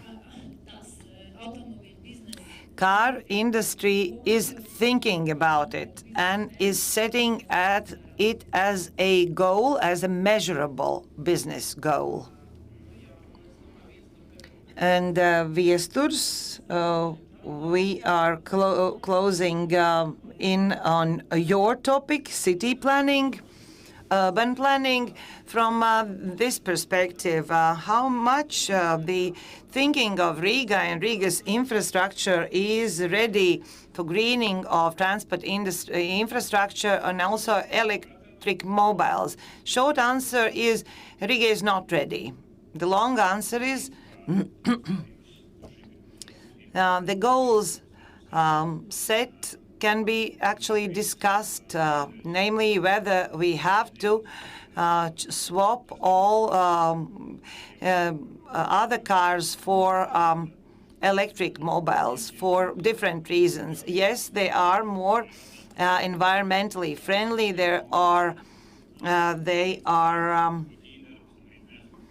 more quiet, but the issue about lithium batteries still remains open. Electric mobiles are good, better than diesel or others. We might have electric buses, ships, and trams. That would be a systemic solution. And till now, I am driving a diesel car, but I will buy electric car. This is not a progress. If we speak about aims that we have to fulfill against Europe and for ourselves, I don't think that we will reach those goals, and those are not new ideas. Those are, if a person wants to get to the goal on foot, then that should be promoted. So this is what I am standing for, that centers should be made more compact and accessible on foot. And this is an old new truth. This is fundamental. So do we need cars in cities at the moment? Yes. For people in on Twitter, we should also say that we are not striving for that. But the issue is about a totally different thing, whether those alternatives that we see are more environmentally friendly, whether there is an option or alternative how to get from A to B. Not at the moment. And we are not talking about expenses or convenience. In most cases, those are not existent. Especially for a male person to stepping out of a car, getting into the bus is something obscene. For most men, this is an issue of prestige. For a while, I lived in Russia, and there was a joke. If you come to a business meeting with an Opel car, then the elevator is not taking you to the meeting. That's one thing, the issue of prestige. But the issue of Riga is a big polluter, and the change in Riga will influence the indicators of the whole of Latvia. Okay, let us leave Riga alone. But we all are looking at Riga and saying they are failing. But when we change our thinking, namely, when we start all thinking of the issue of Riga as the issue of Latvia and the Baltics, that would be another step, another stage, but that is a long way to go. So we can have an alternative. I have a Porsche at home, but on a daily basis, I commute with public transportation or by bicycle or on foot. But that is the issue of car parks and other things. And the good news is that BMW and Volkswagen is doing much more than the state and municipalities. They have ideas of shared cars and other options, but how much we, the state and municipalities, foster that. I talked with two gentlemen recently whether we have or have not used COVID, because COVID was a fundamental turning point for mankind. What can we do? Nothing we can do. The 1st of September approaches, and we will be again stuck in traffic from the 1st of September. I read last year that total emissions diminished by 6.5%. That means that we have to talk about use of airplanes as well as stopping of all kinds of production. And the same survey indicated that in order to reach Paris goals, that in the next 10 years, the emissions should be diminished by 7.6%. That means that we should be living even in a smaller, slower, less mobile than right now, like 10 years ago. And whether a person is able to adapt. Viesturs, can you imagine, with your experience, a city with green infrastructure? If you can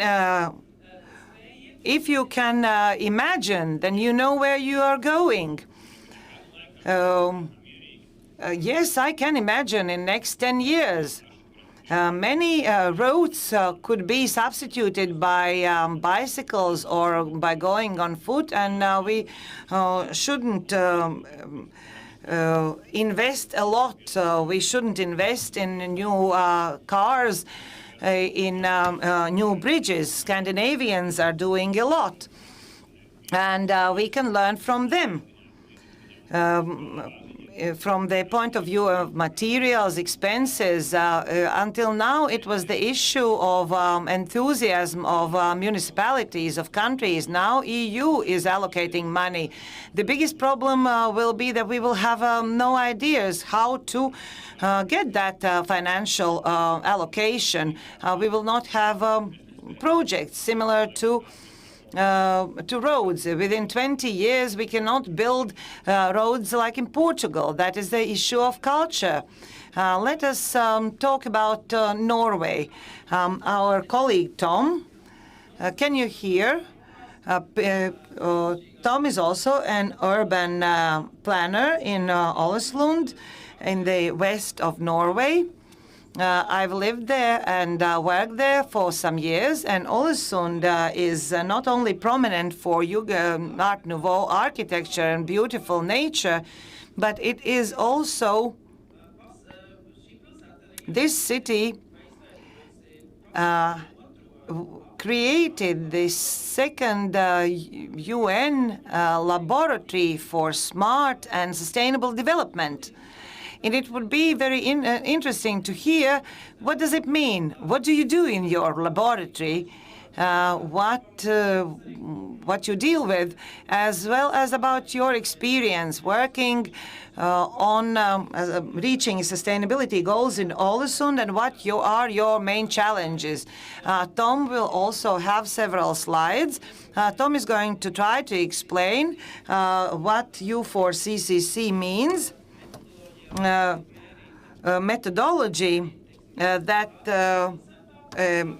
all indicators in a city are measured. For me, this is something new, and we are going to talk about it with Tom and later on with Viesturs. Tom, the floor is yours, and let's follow your presentation. Yes, thank you. This will be, I could probably have used an hour, but this will be a turbo presentation. Basically, the city region of Ålesund consists of 3 municipalities, and we were the first Norwegian city to conduct a U4SSC sustainability mapping. I will show some slides now, just because this picture says more than 1,000 words, so it will be much easier for you to grasp the concept if I show you some pictures. Just the next slide. The U4SSC concept is based on the sustainability goals of the UN, and they consist of 17 different goals. The Future Lab is a very big part of our goal 17, but I will talk about that later, more about the in-depth later. But basically, the U4 SSC is based on the 3 levels of the sustainability goals. One is economy, second is society, and then you have the big large one at the bottom is the biosphere. Next slide. The reason why we went for the U4 SSC sustainability mapping is because we felt that having sustainability mapping that is has goals and targets given by the UN agency gives it a lot of legitimacy against stakeholders, policymakers, and also inhabitants. It's a very powerful tool to have a good discussion. Next slide. And this is basically the result. And it shows how good we are within the targets that the U4 SSC has set. Dark green, then you are within 95% of the target, and red is less than 33%. As you can see, the city of Ålesund we have our issues in some areas, and some other areas we are doing very good. I'm just going to give some examples from some sectors so you can better see it. Next slide. That is within economy, so you can just take the next slide again. One important aspect for a thrivable local economy is that you have a good ICT infrastructure.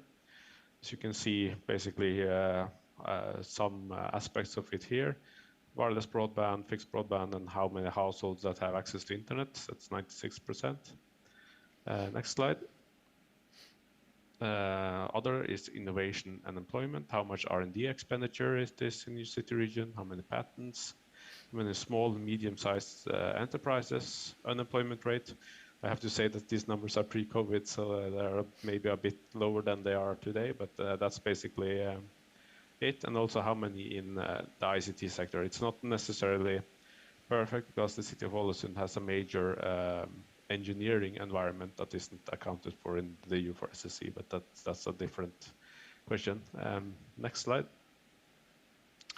Environment is another part of it. As you can see, we are not doing so good in electricity consumption. Yes, we have very green energy production in Norway. That's almost 100% hydro, if not even more if we have export 1 year. But since we have abundance of hydro, electricity prices in Norway have been usually very low, and that has maybe make us use more electricity than we should in a sustainability point of view. Next slide.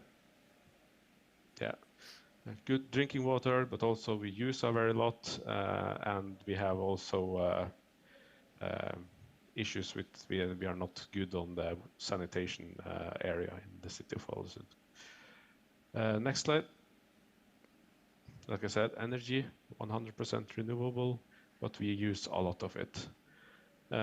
Also, our public buildings are using a lot more energy than they should. So it's a very useful mapping that is good for the city as a whole, not just the municipality. Next slide. Society and culture, that's the last part of this mapping, and that goes also into health, education, social diversity. Next slide. Here you can see that they measure both the poverty rate, the Gini coefficient, and that's basically the spread of wealth. So Norway is seen as a very equal society, and this shows that. But also we see that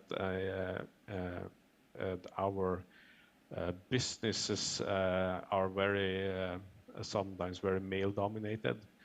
because it's a lot of engineering, shipbuilding, and that's why we see that's a very big discrepancy between income between men and women. That's not something that's very, very good to be proud of, but at least now we know it. And also childcare availability and other. I think we measure around almost 100 metrics in this U4SSE sustainability mapping. Next slide. Basically, this is the U4SSE method is basically a roadmap, and we started with the city evaluation, and now we're working with the city profiling, making us a roadmap where we are starting to implement and measure ideas. And one of the ideas we have, next slide, is basically the United Future Lab Norway. It was one of our ideas that has been very successful. You can just take the next slide because it explains it better. And it's basically a part of the UN program for U4SSE. And we work together with 75 partners, mainly from the private sector. And what we do is basically work together to think about how can we be more sustainable business practices, and how can we reach the 2030 goals on how we conduct business. Because one of the partners is a local bank, and they basically outright say that if you don't have a sustainable business model, we don't think you're a company worth investing in. So already from the financial sector, we are seeing they have a big focus on sustainability because they basically don't believe you don't exist in 20 years if you don't have a sustainable business model. And also one of the tools we are using are a digital twin where we can work with data and visualize it in a lot of different ways, not only us in accordance to urban planning, but also businesses or other people that have geographical data that they can employ in a digital twin to see new ideas and make well-considered decisions. So today, the Future Lab has a portfolio of around 40 projects, and it has focus on all dimensions of sustainable development, like circular economy for all, like Greta said, that a lot of minerals now are beginning to get difficult to get up from the earth. It's important to have a good idea of circular economy, how you can make use of what you already have put into circulation. Yeah, I think I have tried to say as much as I can in my time frame. And also we have one good point is we saw that one of the metrics we were measured on is car sharing. And we didn't have any car sharing models, and absolutely nothing. So that was one project we started immediately with. And after 6 months, we had a procurement on a car sharing platform. And we had a deal with Otrā, that's a Norwegian company. And basically what it is that we lease cars from Otrā, and when the municipality is not using them, they are available for the inhabitants to book through an app on your phone. So that has been pretty successful, but in the end it will also be more sustainable, but also save the municipality for cost, because we can use a car sharing platform for our needs, so we don't buy a car that's maybe used once every 14 days. That is very economical, sustainable, as well as environmental sustainable. So that's one of the small projects. We're also having a port project on how to connect cruise ships to electricity, so they don't have to run harbor generators. But cruise ships in 2020 and 2021 hasn't been that much, but we'll see when that comes. I think I have said what I can, so next slide, if anybody has any questions, it's maybe easiest to answer. Jā, paldies, Tom, par izklāstu. Thank you, Tom. One question. Do I understand correctly that this methodology is aimed at UN 17 goal, the goal implementation in urban environment? Well, we actually did a project on that. The whole county of Møre og Romsdal, they had a project where they did the U4SSE mapping for every community, every municipality, from the smallest one is maybe around 2,000 inhabitants to the largest one, which is us, is around 80,000. And they scale. You can basically use them on any size, but they are predominantly better for a bit larger urban areas. But I think the sustainability focus on everything is something that you can do on all sizes of areas, also urban and rural. Because the main goal of this is to see where you are and to create an environment where you discuss on how you can be better. And also the Future Lab is a big part of that to make all businesses, municipalities, inhabitants, academia, education institution, make all talk together on how can we solve the problems that we have ahead of us in the best way possible for our society. I think that was maybe an answer. Thank you.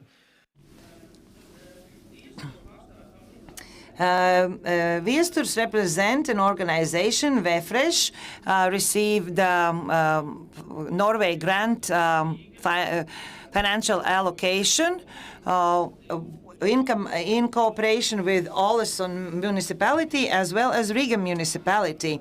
Viesturs, do tell about this project that will be financed by Norway grants. You have not yet started your cooperation, but how this cooperation is going to look like and whether you will be able to implement this methodology in Riga, where exactly.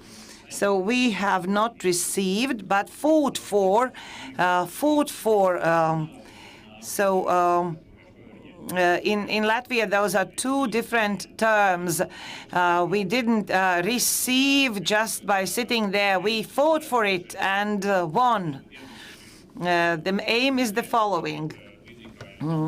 Similar to what Tom's already said, the municipalities do not know what they have and what they are dealing with. When talking about RDG 17 that are meant for big territories like states, and for cities they were not prepared. And we said it would be good to adapt them for Riga, as Ålesund did. That's one. Second, we could measure if the sharing infrastructure is not there, how about building such an infrastructure? Inclusion of societies, public territories, okay, that is one thing. It is good that we know, but unfortunately municipality cannot exist on rumors. That's why we need systematic approach, and those indicators allowed the city to say this is where we are in 2019, 2020, 21. This is what we do. And territory similar to Ålesund, we are going to work on communities. This is a smaller unit in the city, and we are going to measure different areas, for example, public transportation, greening, society, how we are doing, where we are doing. So in order to see the progress, whether Riga is going towards the sustainability. At the moment, we don't know where we are going. We are all rubbing our shoulders. So is it enough to have a new methodology, or do we need more human resources? In this case, we are having bottom-up approach. This would have been the task of the municipality, that they measure their own goals. We might tell them about this methodology. This is a tested methodology in Ålesund, but Riga municipality, Riga City Council doesn't like this idea. They don't want to question, to survey people in communities. But I hope that one day they will be integrated into planning documents of Riga City Council. This is the only way how we can approach Riga City Council, because if they had it elaborated in their papers, we could keep them to their word. This is how municipality is working. We want to tell systemically that we are better by, say, 2 or 4%. And good news, what Tom already said, this is a way how to measure yourself against others. Why I'm saying that Riga would want it to stand out in the Baltic level. Speaking about sustainability, we are more environmentally friendly. Why it is important? Because, for example, Norwegians are coming in with the project. They have information about life quality, about other indicators. For them, it is important. That's why these ratings are important. That's why we have to see the development. Development is necessary if we want competition and development, sustainable cities. If you want to live in a good city where quality of life is high and good. This is our aim. This is worth fighting for, because we fight for our city to be competitive amongst others, and thus we will be able to earn more, to get more project allocations. Very interesting. And what is your interest? What you expect from cooperation with Riga within the framework of this project, Tom? Basically, learning from cooperation is basically the whole idea of SDG Goal 17, and basically the sharing of experiences, both from Ålesund to Riga and also from Riga to Norway. I think that the mutual benefits of exchanging information is a learning experience from us, as well as the learning experience the other way. As we said, we have already performed the U4SSC analysis, so we can contribute with our knowledge there. And also we can see what the city of Riga has done, and maybe they have done something very clever that we have some challenges with, so we can learn from exchanging. Okay, you've done something that's very clever. Excellent, maybe we can use that, and the other way. And also it's important that how the U4SSC metric is built is built in a way that the most metrics you can see how other cities are doing. It's the same metric in every city. Maybe some statistical variations, but basically it's the same metric in every city in the entire world that has done this. It's not just in Norway. We have 20 cities and a county, more cities to come, and also a lot of cities down in Europe has also done this.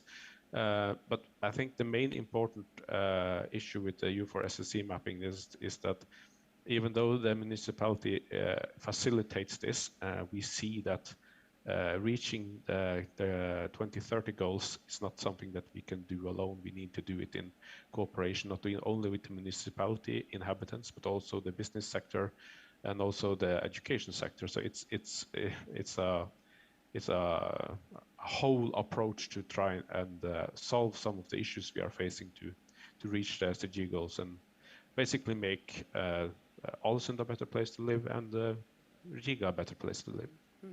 Paldies. Starplaikā ir ienācis arī komentārs no kāda skatītāja, kurš raksta ilgtspējīgi. a sustainable city from transport infrastructure is any old city. One can walk everywhere. It is interesting for guests and good for locals. What do you say about that, Viesturs? This is, yes, it is inevitable. Yes, when we go to a European city, we look for Old Town. No one is looking at the apartment blocks because old towns are those who have small galleries, restaurants, cafes, places where you can walk around on foot. That's why it's attractive for locals and tourists. It is kind of a wave, and trendy wave in Europe, starting from Paris to Amsterdam, saying that we are going to create transport solutions and everything for you to reach every possible place within 15 minutes. So you will not need your car. You will be able to get everywhere, either by public transportation and then on foot. So you will not have to take your kids to kindergarten. So 15-minute principle of urban environment, which is becoming more and more popular. Here we see that between Ålesund and Riga, there will be a very good cooperation in reaching sustainability goals. Speaking about molar Baltic import, also good cooperation between Latvia and Norway. Ilse, what are the differences and similarities between Latvia and Norway? Speaking about greening of car industry, are the strategies similar? What is working in Norway? What is probably not working in Latvia? Whether there is a demand in both countries for greener cars? Are they comparable? Coming up with figures. Last year in Latvia, we sold about 400 electric cars, but the car park in Norway consists of 95% of electric cars. This is the big difference. But molar Baltic has a forefront. We can learn directly from our colleagues and see how it is implemented. So some facts. We know that people from Norway are online here. They can reiterate what I've said.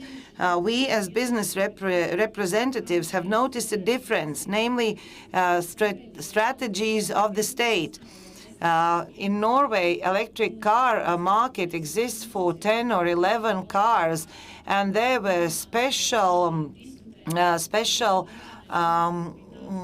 measures taken by the government, special initiatives, sustainable, not for 1 year, not for 2, but for tens of years, meaning that ministers to follow will also continue the same. This is an important factor. My colleagues also mentioned that in our case, when we work with ministries, it is like a personal opinion. One minister is for it, the other one is not. It is something unstable. There are no unifying incentive measures as there were in Norway. We as entrepreneurs are kind of supporters. But the government should be the leading player. One thing. Another fact, from 2010 until 2015, it has been measured that there would have been 400 million tons of CO2 more if there were no Norwegian EVC policy. Their impetus in the world's health. There are also many surveys amongst Norwegians whether you would prefer to swap back from your electric cars. 90% of responders are very satisfied with using their electric cars, so meaning that this is a win-win solution. If we talk about Latvia, In our case, we heard that there will be a support system, 4,500 euros if you acquire an electric car, but that's again short-term support. For how long this support is going to be there? What's the support for the future?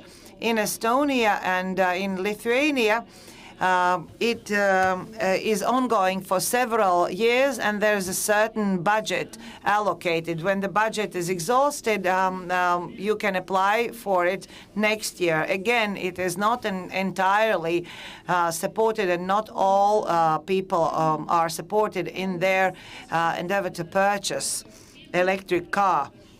And what I mentioned again about this plan Fit for 55, with which we have to diminish by 45% the pollution, compare 1919 to 1935. We understand this is not something to do with electric cars, but everything that Tom's presented, all those factors. And I believe that Norway differs from Latvia with the following, that from small age in families in Norway, the green thinking is established as the way of life, way of thinking, and this is how we differ. In Latvia, you are fighting for policy to be friendly to electric cars. I am not saying that we are fighting for, but it is difficult to understand who is responsible for that. Who are interested parties? Are there any incentives? Now with Fit for 25, these are mandatory measures. In Norway also, and in Europe, you can use public transportation lanes. Yes, that is possible. Also in Latvia, and also in car parks, you can go without paying, and other incentives are there. I wanted to add charging stations, whether they are accessible. And many people are living in block apartments, and there are no charging stations, and I think they will not be built in the nearest future. When we talk about decentralization, with decentralization, we will not be able to reach sustainability goals. We have Smart City Incubator, and we have a team of engineers, and they have a solution how one can charge a car from a lantern. For the last 3 months, we are fighting with an institution, I'm not going to mention the name, where when they would give the permission to charge the car from the lantern. There are 6,000 lanterns.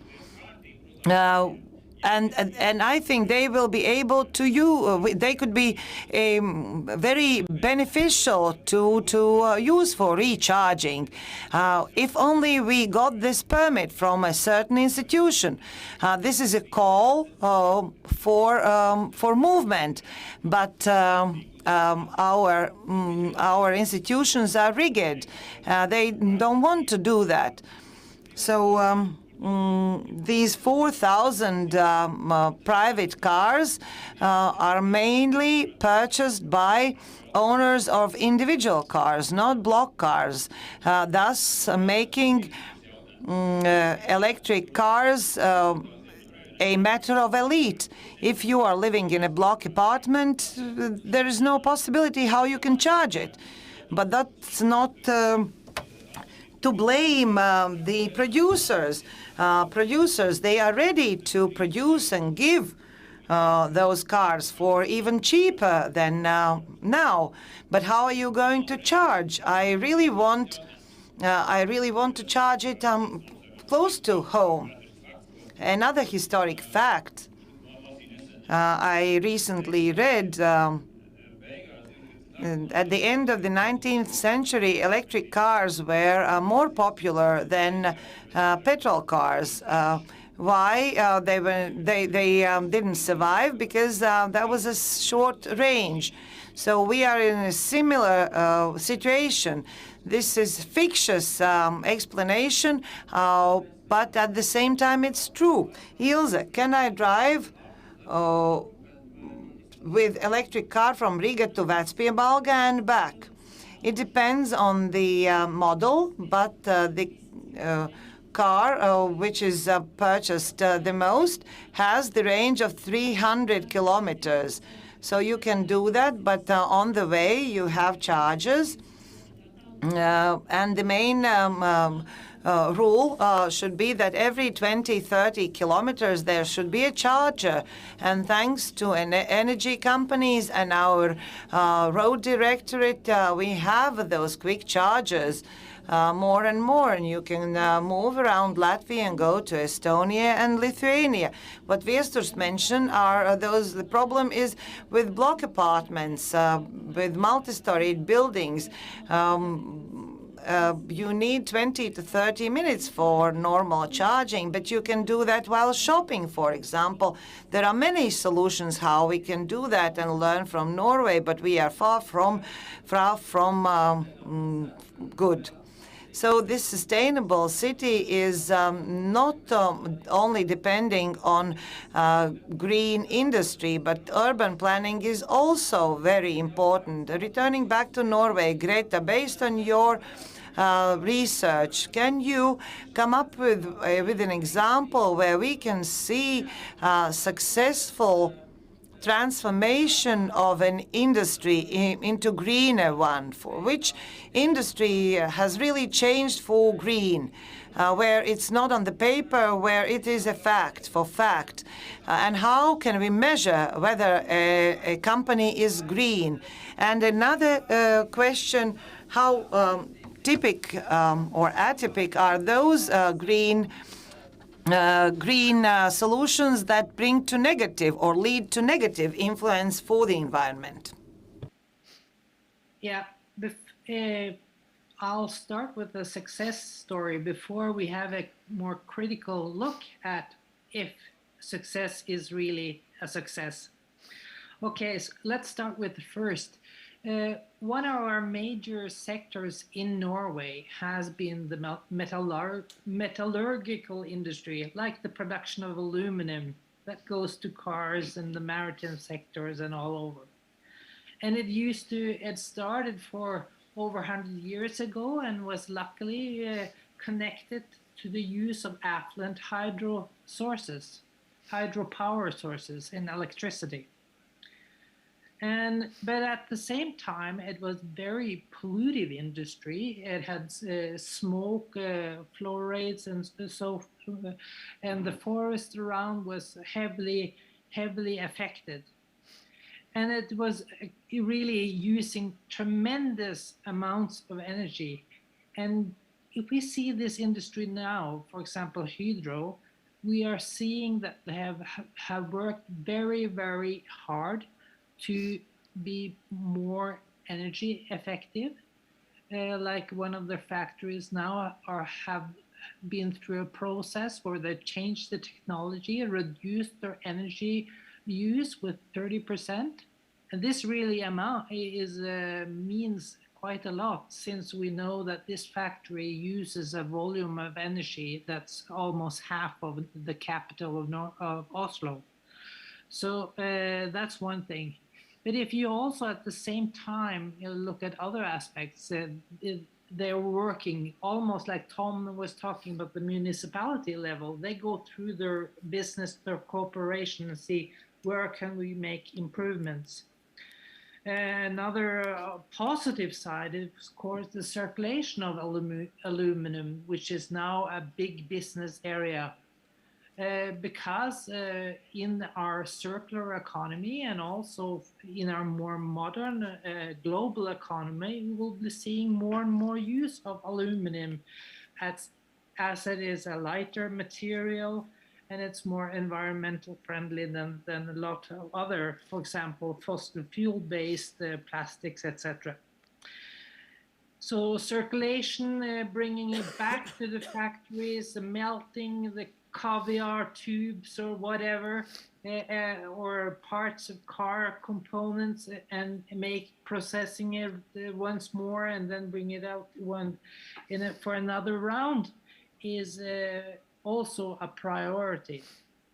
At the same time, do we see this industry and for many other industries that if we go back into other parts of the value chain, they have challenges. For example, in the extraction of alumina in Brazil and elsewhere with the pollution difficulties that has to be solved and has to be taken seriously. So this is kind of, but we are seeing that there's lots of things going on. And another success story is kind of the young industries that are coming in with the young generation that are really skilled and really want to make a greens from the start and have this ability, as we know much more about this thing as compared to what we did for example, 100 years ago. I could mention, for example, Vestre, which is a producer of urban furniture. So it'll tap into our previous discussions. They have park benches and all sitting groups and so forth. And where they are really trying to make this into robust furniture that you can take it back to the factory, have it renewed. And now they're even using plastic debris from all those collection initiatives that we've had along the coast. We have lots of plastic pollution, and they're using this material into the production of their park benches and so forth. And they're really trying to be as circular as they can be. Their newest thing going on is the idea of making the most environmental friendly factory that you can think of. So starting from scratch, they're now in the process of building a factory close to the Swedish border in the woods. And this factory, they will be trying to do what is possible to save energy, to have a sustainable use of materials, to make it as an international showroom, has an open atmosphere. There will be windows there. People can have walks in the area and look at, see the production that goes on. They're even talking about on the grass roof on top, people are invited to set up a tent if they want. So they want to really tap in, then they want to see on all kinds of dimensions, how can we be as environmentally friendly as such. So they really try to make a difference. And they call this whole initiative the Plus. And of course, in the bottom and part of it, it's not only this ambitious plan of going green, it's also about business. And this brings me to this third slide about the rebound effects. And we have touched upon it indirectly. I was talking about the kind of the extraction part that was a problem for the aluminum industry. We could look into, if we went back to the example with the electrical cars, yes, the mining of the cobalt and the nickel and the lithium as well is a problem. And if we also look to the point where we get the electricity from the various to various uses, what are the energy sources? Remember, still in Europe, in Asia, and many places, we have large volumes of energy made of other sources than renewable sources, like coal, gas, petroleum, etc., nuclear that has caused some difficulties over the years. And if this is what, we're just moving our attention, we think we have a car that's electrical, we have more and more devices that are electrical. But if this means, for example, that this is another reason for why, for example, China, that produces a lot of the stuff we're using, are putting up another coal plant, or this is also the reason why we cannot fully be independent of petroleum or fossil fuel resources in Europe, because we use tremendous amount of energy. So this means that we really have to broaden up both geographically, but also in different corners of the value chain to understand is this really green? So it's not about greening Ålesund or Bergen or Riga or anything. We also have to take into account the replacement effects, for example. What about all those hundreds and thousands or even millions of cars that are now obsolete and replaced by electrical and more environmental friendly cars? They may still be running on another continent, in Latin America or in Africa. So they're still there, and they're still a problem for the planet. And we could use many of these examples. So what I'm saying is that we have to, even if we are as consumers thinking about how we can do our best, we have to understand this longer picture. And this brings me to my final point, and this fourth slide. Next slide, please. Yes. No, slide number 4, yes. This calls for a coordinated action. And I think the earlier discussions today have already tapped into this fact.